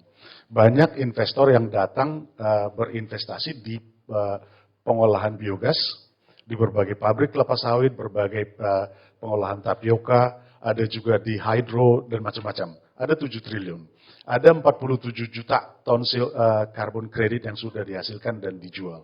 Saya pernah mengalami harga carbon credit itu mulai dari 30 euro per ton CO2 sampai ke 0,1 euro per ton CO2. Yang mau saya sampaikan kira-kira gini. Kalau kita terlambat untuk masuk ke era perdagangan karbon, kalau kita tidak mendesain nilai ekonomi karbon kita dengan baik, yang akan terjadi adalah bahwa kita akan miss the boat again. Jadi antara tahun 2006 sampai 2012 itu hanya 152 proyek yang terbangun di Indonesia. dari antara 150-an itu hanya 20 proyek yang akhirnya menghasilkan carbon credit. Antara 2023 atau 2024 sampai 2030 itu hanya kira-kira 6 tahun. Kalau kita tidak punya katakanlah regulasi yang baik terkait dengan carbon pricing, nantinya potensi yang kita bicarakan sangat besar itu pada akhirnya kita hanya akan gigit jari, Pak. Jadi kita hanya melihat apa yang dilakukan oleh negara lain dan kita hanya jadinya garuk-garuk kepala gitu. Nah, kemarin di COP itu kami sempat diskusi dengan beberapa pihak. Apakah kita bisa mengulangi apa yang dilakukan waktu periode 2006-2012? Iya, bisa. Selama aturannya baik, selama kita bisa mendesain nilai ekonomi karbon kita, governance-nya dan sebagainya itu bisa berjalan bisa didesain dengan baik dan peraturannya betul-betul bisa dilakukan dengan baik. Nah, pertanyaan saya kepada Pak Edo, ini kira-kira gini, Pak. Sekarang kan boleh dikatakan bahwa terkait nilai ekonomi karbon diatur oleh KLHK. Sektor energi diatur oleh ESDM. Ada Kementerian Keuangan yang sebenarnya menangani uangnya. Dalam konteks tadi yang disampaikan Pak Edo, bisa jadi kita harus memikirkan ulang governance-nya. Kira-kira dalam forum bebas sekarang ya, kalau kita anggap ini Chatham House Rule gitu ya, kira-kira siapa sih sebenarnya yang paling tepat untuk menangani isu karbon ini? Kenapa saya tanyakan itu? Karena pada saat kita bicara terkait dengan KLHK, kalau baca tentang perpresnya, mereka hanya menangani isu kehutanan dan lingkungan hidup. Bicara tentang perpresnya SDM, mereka bahkan tidak menangani isu perubahan iklim gitu loh. Ya, dan itu kira-kira. Nah, di sisi lain Pak Edo tadi menyampaikan ada kekurangan uang yang sangat besar. Berarti kan di sana ada role-nya Kementerian Keuangan. Apakah lebih tepat sebenarnya kalau isu supaya mitigasi itu bisa dilakukan, supaya target bisa tercapai, karena ada Kementerian Keuangan, apakah tepat kalau seandainya ada governance baru di bidang perdagangan karbon, itu dihandle oleh Kementerian Keuangan, atau ditarik ke atas lagi, dibuat satu unit khusus di bawah Presiden, yang menangani isu karbon karena itu lintas sektoral.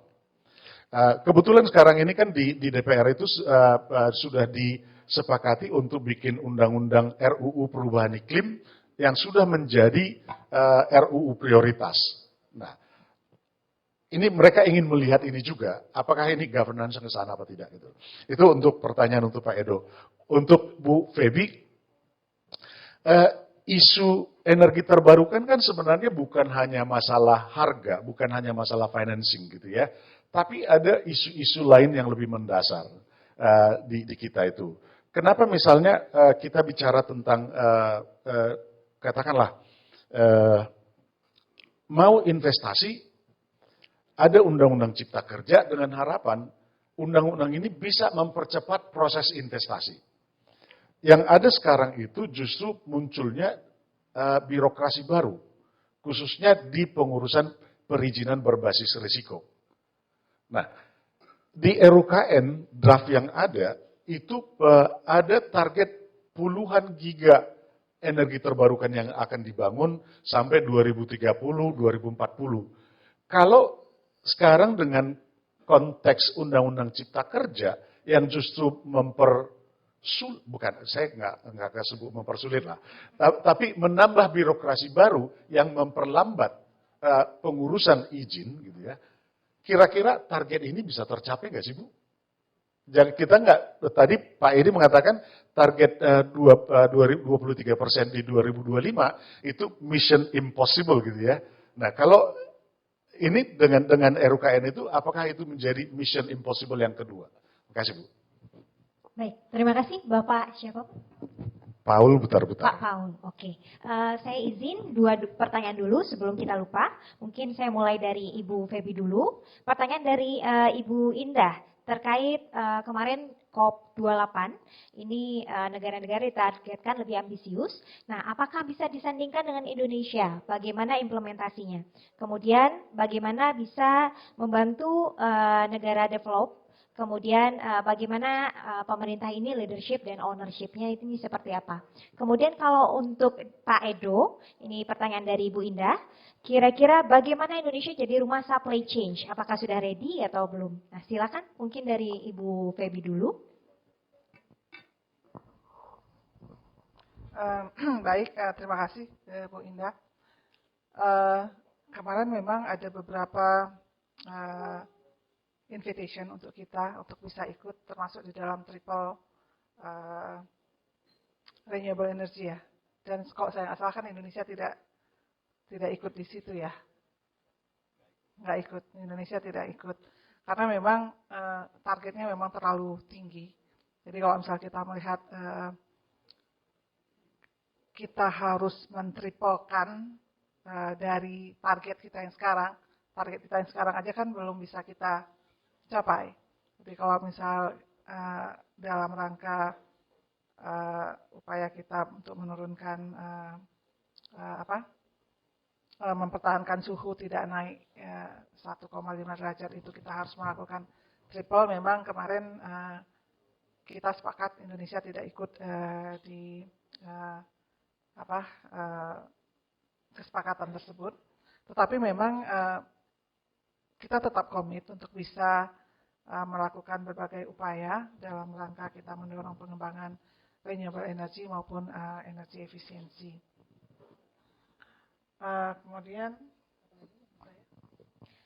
terkait ini Bu, kira-kira apakah Indonesia ini bisa disandingkan dengan negara lainnya? Terus bagaimana implementasinya Bu dengan target tersebut? Berarti tidak ya? Tidak ya? Ya, tadi mungkin yang upaya mendekarbonisasi industri ya. Kita memang dorong industri kan ke gas ya. Kemudian saat ini juga beberapa industri itu juga mereka sudah menggunakan biomasa untuk bisa melakukan upaya-upaya dekarbonisasi. Kalau kita melihat di PLTU pun, PLN saat sekarang kan kalau mereka harus mematikan PLTU-nya, tadi disampaikan bahwa ada dampak lain yang harus dipikirkan terkait dengan aset-aset mereka, sehingga memang salah satu upayanya adalah bagaimana kita menghijaukan bahan bakarnya. Jadi seperti PLN juga melakukan upaya co-firing, jadi pembangkit PLTU-nya itu tetap bisa digunakan. Tetapi kemudian di sisi lain karena bahan bakar yang digunakan itu adalah biomasa yang rendah karbon sehingga dari sisi emisinya juga bisa diturunkan. Nah, saat ini beberapa industri juga sudah melakukan upaya tersebut. Jadi mereka juga melakukan ya karena memang tuntutan dari global, mereka juga melakukan upaya dekarbonisasi. Jadi beberapa dari mereka juga sudah mengimplementasikan untuk biomasa. Mungkin itu ya dari saya. Kemudian tadi Pak ini ya, Pak Paul. Pak Paul. Iya, agak sulit juga Pak menjawab pertanyaannya. Mungkin sebenarnya jawabannya juga sudah tahu sama tahu sih sebenarnya. Jadi saya agak sulit juga nih ditanya oleh Pak Paul ya. Iya. Jadi sepertinya saya nggak perlu menjawab pertanyaan dari Pak Paul. Baik Ibu.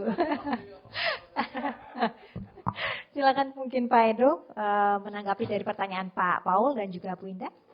Saya juga boleh bilang sama ya, tahu sama tadi nggak boleh jangan. Saya jawab ini dulu, Bu Moderator, Bu Indah dulu ya, dari World Resource Institute. Jadi, kalau ini ada dua ya. Pertama, competitiveness, yang kedua tentang financing. Jadi, ini saya ganti topi dikit ya. Jadi, kepala JETP, karena Bu Indah nembaknya bukan karbon, tapi tentang JETP. Jadi, saya ganti topi sedikit sebagai kepala JETP Indonesia. Jadi, jujur kalau saya ini khawatirnya ke depan, kalau kita nggak decarbonize ya, Itu competitiveness, to be honest. Jadi kalau sekarang sih masih oke, tapi kalau kita nggak industrial itu, grid itu kita nggak naikin ya Bu Feby, renewable-nya.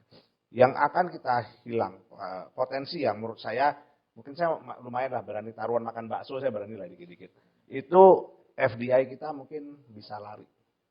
Kenapa? Karena ini ke tempat yang lain, yang renewable, yang energy mix-nya lebih progresif renewable-nya. Kenapa? Begini, Indonesia ini kan develop terus.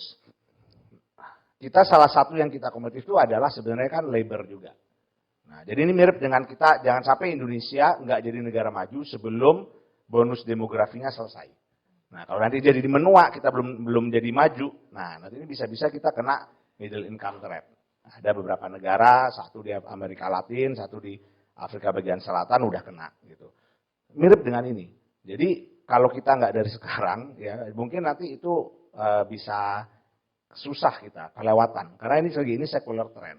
Nah, jadi it's better to do it now daripada melakukannya belakangan untuk competitiveness. Jadi gridnya itu kalau bisa memang ya harus pelan-pelan. Kalau ditanya pemensiunan dini itu apakah penting apa? Kalau saya alhamdulillah kalau ada. Kenapa? Karena itu akan ngasih space untuk renewable. Tapi kalau nggak ada pun, karena tadi kan demand kita kan naik terus kan. Ya udah kita upgrade, expand and upgrade the grid. Sehingga kita bisa uptake renewables lebih agresif. Sehingga nanti 10-15 tahun ke depan orang nggak akan ada lagi. Karena sekarang saya udah mulai dengar juga nih orang mau invest, ini nggak ada related sama energi. Ya labor intensive industri lah more or less gitu, yang baik di manufaktur segala macam. Itu nanya dulu, ini nanti saya dapatnya energinya ini gimana nih? Berapa energi mixnya dari gridnya? Gitu kan. Nah, jadi ini menurut saya ini kita harus melihat jauh ke depan. Ya, ke depan sehingga kita harus melihat ini kita butuh both industrial decarbonization tadi kan nggak usah lagi untuk manasin itu ya hard to abate industry. Saya lupa ada istilah baru situ kayaknya, selain itu orang banyak nggak suka hard to abate industry. Itu harus diperhatikan juga ya segala macam. Karena mungkin kalau industri-industri ini mungkin ya kalau kita kumpulin petanya kita bikin benar, diagregasi, kita tahu peta di mana, itu mungkin bisa decarbonize hal yang simple ya, yang kecil-kecil yang bisa dilakukan. Dan itu bisa B2B sebenarnya. Nah mereka mau, karena to be honest ya, kalau grid itu mereka tuh mungkin lebih enak, lebih murah mungkin ambil dari grid daripada mungkin pakai captive mereka sendiri ke depannya. Tapi anyway, that's one thing. Tapi menurut saya melihat competitiveness kita ke depan, kalau kita nggak prepare dari sekarang, semoga saya salah. Jadi kalau saya salah kan saya yang naktir bakso tuh. Nah tapi kalau benar, nah itu bisa ciloko sedikit. Ya, kalau enggak yang natir. Itu satu. Yang kedua, masalah climate financing. Ini, jujur kalau saya suka modus operandi itu, promise-nya itu nggak usah tinggi-tinggi, tapi over deliver. Nah, jadi sama untuk kalau saya Indonesia, kalau saya lebih suka kayak gitu tuh Bu Feby. Jadi kita, ini aja under promise tapi over deliver. Jadi kita, kalau di private sector tuh bonus tahunannya gede terus, karena targetnya dikecilin. Jadi deltanya daripada target digedein nggak nyampe padahal secara nominal. Tapi maksud saya gini, kalau saya jujur ya, saya lebih suka operasional kita tuh nanti udah this is our plan. Kenapa? Coba ya, JETP ini yang ngomong kepala JETP ini kan ya. Itu JETP dari public money itu 11,5 billion di CIPP. Berapa kita butuh? Minimal 97,3 di CIPP. Artinya apa? Itu cuma 10%, Bu. Jadi itu kalau ini kayak buku nih ya, buku silat panjang, banyak chapternya, ini cuma chapter ya. Seru chapternya, cuman nggak semua, nggak komplit. Jadi menurut saya ini kita harus buka, this is our plan, kita tunjukin kita serius, proyeknya ada, dan kita tunjukin dengan ada proyek-proyek yang beneran bisa dikerjakan. Jadi itu fokus pemerintah sekarang. Karena tadi pertanyaannya kan, the plan udah ada di sana, yes. Apakah akan jadi itu pemerintah? Nggak perlu nambah-nambahin kerjaan. Karena udah ada plan pemerintah tuh, RUKN, terus si RUPTL, the business plan. Yang penting masukin ke sana, pasin itu jalan itu inline, synchronize, dan dikerjain. Implementasi dihitung. Berapa impact-nya, baik itu economic impact-nya, karbonnya, segala macam. Itu yang dikerjain. Nah, ini siapa yang mau ikut, monggo. Karena the ship, kita harus mastiin kapalnya itu beneran berlayar. Gitu kan. Nah, harapan kita, ini kan karena kita kan tentu dengan teman-teman semua ya, semua bisa ikut, apalagi dengan teman-teman dari yang tergabung di JETP, teman-teman IPG itu. Satu. Kemudian untuk Pak Paul, satu lagi untuk climate financing. Ini yang belum saya lihat dari sisi development financing. What's new? Kalau Indonesia ini jujur nih, bisa tanya juga sama Pak Darmo, Pak Jisman, segala macam. Ini jadi kita tuh jadi duduk ya, jadi duduk berpikir bagaimana kita bisa berubah. Now, I think now it's time for us to pose the same question ke teman-teman ke dunia pendanaan development financing internasional. Apa yang berbeda sekarang untuk pendanaan energi transisi? Kalau saya bilang ini harus dihitung deltanya, before and after JETP. Ada deltanya enggak? Apakah ada yang berbeda dari struktur pendanaan? Jangan-jangan cost of capitalnya sama. Jangan-jangan governance-nya juga masih itu-itu aja. Nah, jadi it takes two to tango ini banyak ini, karena ini harus flash mob. Jadi yang joget harus banyak. Jadi ini karena jogetnya harus banyak, jadi kita harus bertanya tidak hanya ke kita, tapi juga kepada dunia internasional. Karena kalau 100 billion di sini, karena investment bisa apa aja. Tapi kalau itu komersial semua ya, itu kan sebenarnya business as usual. Jadi di mana sisi konsesionalnya? Sama kayak kita mau pensiunan dini. Pensiunan dini itu butuh, kalau vanilla nggak ada carbon credit, butuh concessional capital. The difference of the cost of capital itu dipakai untuk mendekin. Tapi ada nggak? Mau nggak? Ada nggak taksonominya? Hal kayak gitu yang perlu kita tanyakan kepada dunia ya, bukan kepada rumput yang bergoyang. Sehingga semua bisa jalan gitu. Nah kalau untuk yang Pak Paul, Pak. Nah, Pak Paul, gini, kalau ditanya Paknya gaya bebas ya, butuh. Kenapa? Karena kalau pendekatannya sektoral, fragmented, saya khawatir kita itu mungkin orang-orang akan senyum-senyum ke kita. Karena harusnya kalau kita kan udah mau bikin ETS nih ya, compliance market. Kalau sektoral, ada 5 sektor NDC, bikin sendiri. Kita harus siap. Artinya apa? Prinsipal one price, ini PT BPU nih ya, one price, one market, multiple sectors harus ada. Kalau itu semua beda-beda, nggak ngobrol satu sama lain, itu beda-beda, nanti EU itu kan harganya satu. Ya, kita cek ETS di EU, ETS di UK, ETS di New Zealand, dan yang lain-lain. Harga dari carbon credit allowance unit itu satu. Terus gimana kalau ada sektor yang belum siap segala macam, metode alokasinya yang dimainkan di situ. Yang sudah siap, ya kasih auction. Jadi ada price discovery yang efisien di situ. Yang belum siap dikasih gratisan, bisa grandfathering, bisa mungkin grand parenting ya lebih enak ya, biar ini kan timbang. Jadi grand parenting atau benchmarking, satu bisa. Jadi gitu caranya. Ini yang saya kan lagi gaya bebas. Kalau kita nggak berubah dari pendekatan sektoral menjadi yang integratif, nah ini mungkin bisa nggak jadi nih barang. Gitu. Nah itu satu. Tapi yang penting satu lagi nih, terus bagaimana? Kalau saya lihat ini harus end to end. Kalau dari Kementerian Keuangan gimana? Kalau Kementerian Keuangan itu ngurusnya uang. Ya kan? Mungkin dia ada di tengah-tengah. OJK itu strikernya. Yang di sektor hulu tuh ya SDM termasuk yang misalnya liberonya, yang umpan jauh gitu kan. Nah, jadi ini harus ada end to end. Mungkin yang disampaikan Pak Paul itu tidak salah atau mungkin bahkan benar sekali. Mungkin butuh salah satu opsinya ada institusi yang benar bisa melihat end to end carbon management kita. Lapornya ke siapa? Harus lapor ke LHK. Salah satunya itu mungkin dibawa ke presiden. Tapi LHK kenapa? Karena LHK itu menjaga gawang. NDC kita, focal point-nya segala macam. Tapi butuh yang bisa melihat end to end-nya. Sehingga kita bisa jadi nih barang. Kita benar melakukannya. Tidak salah dan jelas roadmap-nya, tujuannya apa. Kalau enggak nanti ya ini semua mau lakuin sendiri gini-gini ya. Nanti bingung semua, harganya macam-macam, segala macam. Terus nanti itu pasti ada arbitrage, all those things, waterbed effect, semua yang ada di textbook itu akan muncul semua. Nah, nanti kita garu-garu kepala itu gimana nih cara menjelaskannya. Ini belajar nggak sih? Tapi saya yakin kita semua harus belajar. Dan ini hal yang wajar kalau bingung. Karena kalau bingung artinya kita belajar dan wajar pada bingung karena ini sesuatu yang baru. Dan ini tidak saya bingung, saya tanya orang-orang asing juga pada bingung. Saya udah pernah ke negara saya ke Kazakhstan. Mereka pernah bikin ETS itu ini ya flop lah ya. Karena mungkin ya nggak binding. Jadi apa? Ya mereka mau bikin lagi. Gitu. Ya nggak apa-apa. Tapi yang pasti kita harus bikin yang benar. Ya mungkin itu governance kalau ditanya ya harus menurut saya tidak bisa pendekatannya sektoral. Harus komprehensif, integral, ngelihat end to end dari hulu sampai hilir. Termasuk di tengah-tengahnya apa itu standar. Kenapa? Karena kita sudah bersepakat kita mau pakai rezim, kita mau pakai rezim kita kan nggak maunya pakai unit kita sendiri nih. Artinya apa? Jadi jangan sampai unit kita itu tidak bagus. Karena perdagangan itu kan sebenarnya kan akad tuh. Sepakat aja pembeli sama penjual. Kalau orang nggak percaya sama barang kita, there's no point we are producing items. Dan kita harus terus cek barang kita bagus nggak, library kita metodologinya komplit nggak. Nah itu memang nggak gampang, harus bareng-bareng. Ya harus bareng-bareng ngerjain. Ini termasuk ini, ya ini saya gini karena nanti biar tolong ada intellectual discussion juga, academic discussion ini, sehingga ini bisa semakin kita push.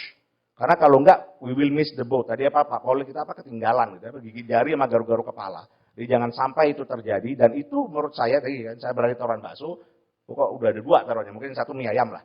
Ini akan terjadi kalau pendekatannya fragmented. Jadi harus berubah. Nah, opsinya gimana kita diskusin, kan ini saya bisa aja salah ya. Menurut saya governance ada end-to-end institution, itu yang paling efektif. Tapi kalau kita cuma asal bikin institusi, nanti jadinya ya another institution yang nggak efektif gitu. Jadi so we have to be very careful. Tapi pasti sekarang kalau proliferasi ITS segala macam harus lihat dulu, ngerti kita udah paham belum, udah belajar dengan baik belum, udah siap belum untuk melihat tutup all loopholes. Sehingga kita bisa bikin, sekali kita bikin produk, sekali kita bikin item, kita nilainya minimal A- lah. Syukur-syukur bisa dapat A+, jangan sampai C, apalagi ngulang.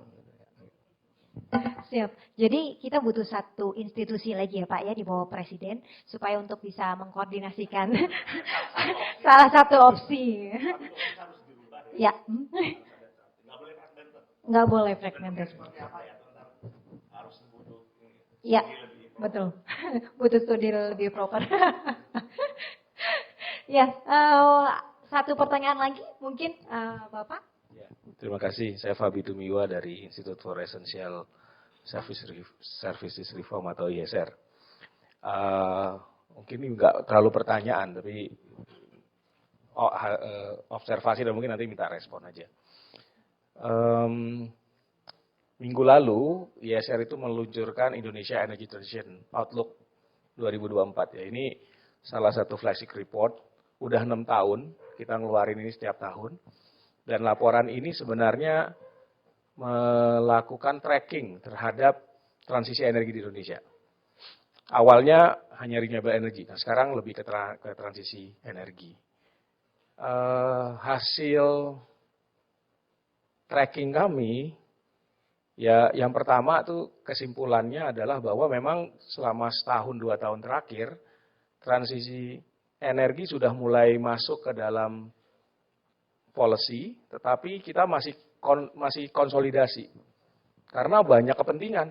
Nah itu yang bikin konsolidasi itu banyak kepentingan, target misalnya ya 2060, terus untuk power sector 2050 masuk di JP ada Perpres 112 dan lain-lain.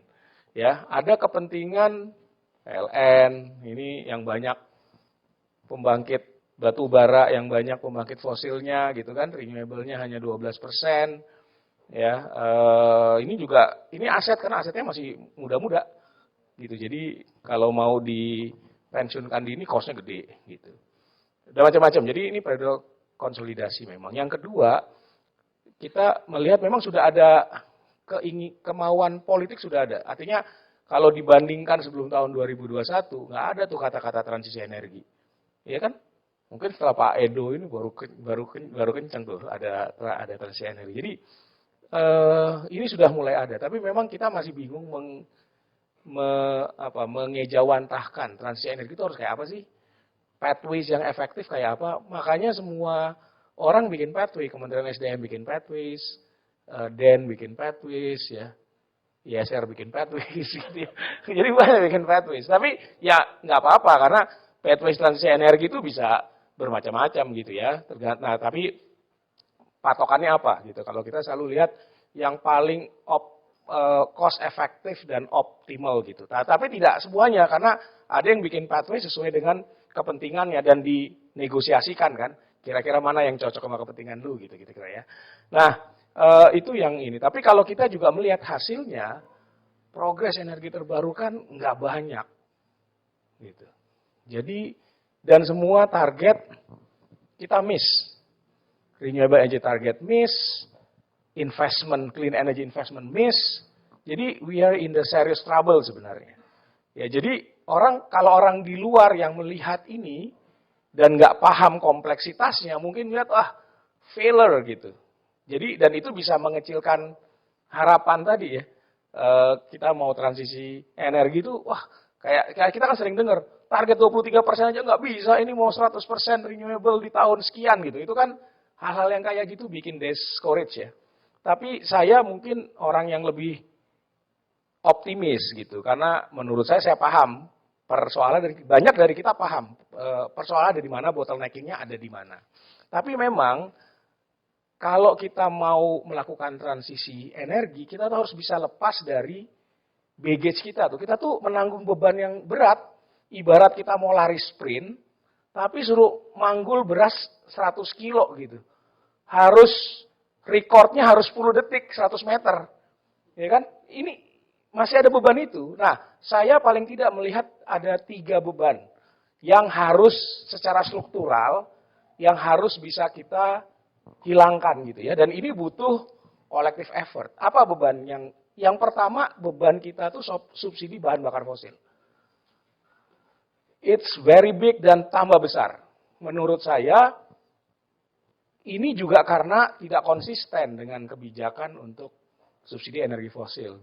Kita tahu tahun pertama pemerintah Pak Jokowi berhasil tuh. Ya, harga minyak turun, subsidi BBM dikurangi, tapi tambah ke sini tambah gede subsidinya. Bahkan hal yang paling sederhana, tarif listrik 450 VA yang terakhir naik tahun 2004, sampai hari ini nggak ada penyesuaian ya. 450 VA tuh kalau dilihat terakhir naiknya tahun 2004 loh. Itu udah berapa tahun tuh tarif? Udah mau 20 tahun ya. 20 tahun nggak ada perubahan tarif listrik rumah tangga 450 VA. Sehingga kita bisa lihat ya, subsidi listrik tahun lalu 500 dan kompensasi 500 triliun, tahun ini 350 triliun. Ya, dan macam-macam gitu. Tambah hari tambah besar. Nah, subsidi ini menjadi penting karena ini yang menjadi persoalan kalau di sektor kelistrikan kita sulit untuk menambah energi terbarukan karena nggak level of playing field jadinya. Gimana? Ya, kita energi terbarukan disuruh bersaing dengan energi fosil yang dapat treatment, favorable treatment dalam bentuk subsidi. Nah, ini penting. Nah, ini yang bikin Pak Eka pusing kepala. Kita mau jual harga berapa? Karena benchmarknya harganya PLN itu adalah harga PLTU batubara yang disubsidi. Ya kan? Ini harus direformasi gitu kira-kira. Subsidi energi fosil ini kalau tapi ini juga sangat populis kan? DPR apa iya mau? Siapa fraksi di DPR yang berani mengusulkan tarif listrik 450 VA sudah saatnya dinaikkan 50% karena 20 tahun yang lalu itu disesuaikan, hari ini sudah 20 tahun nggak disesuaikan.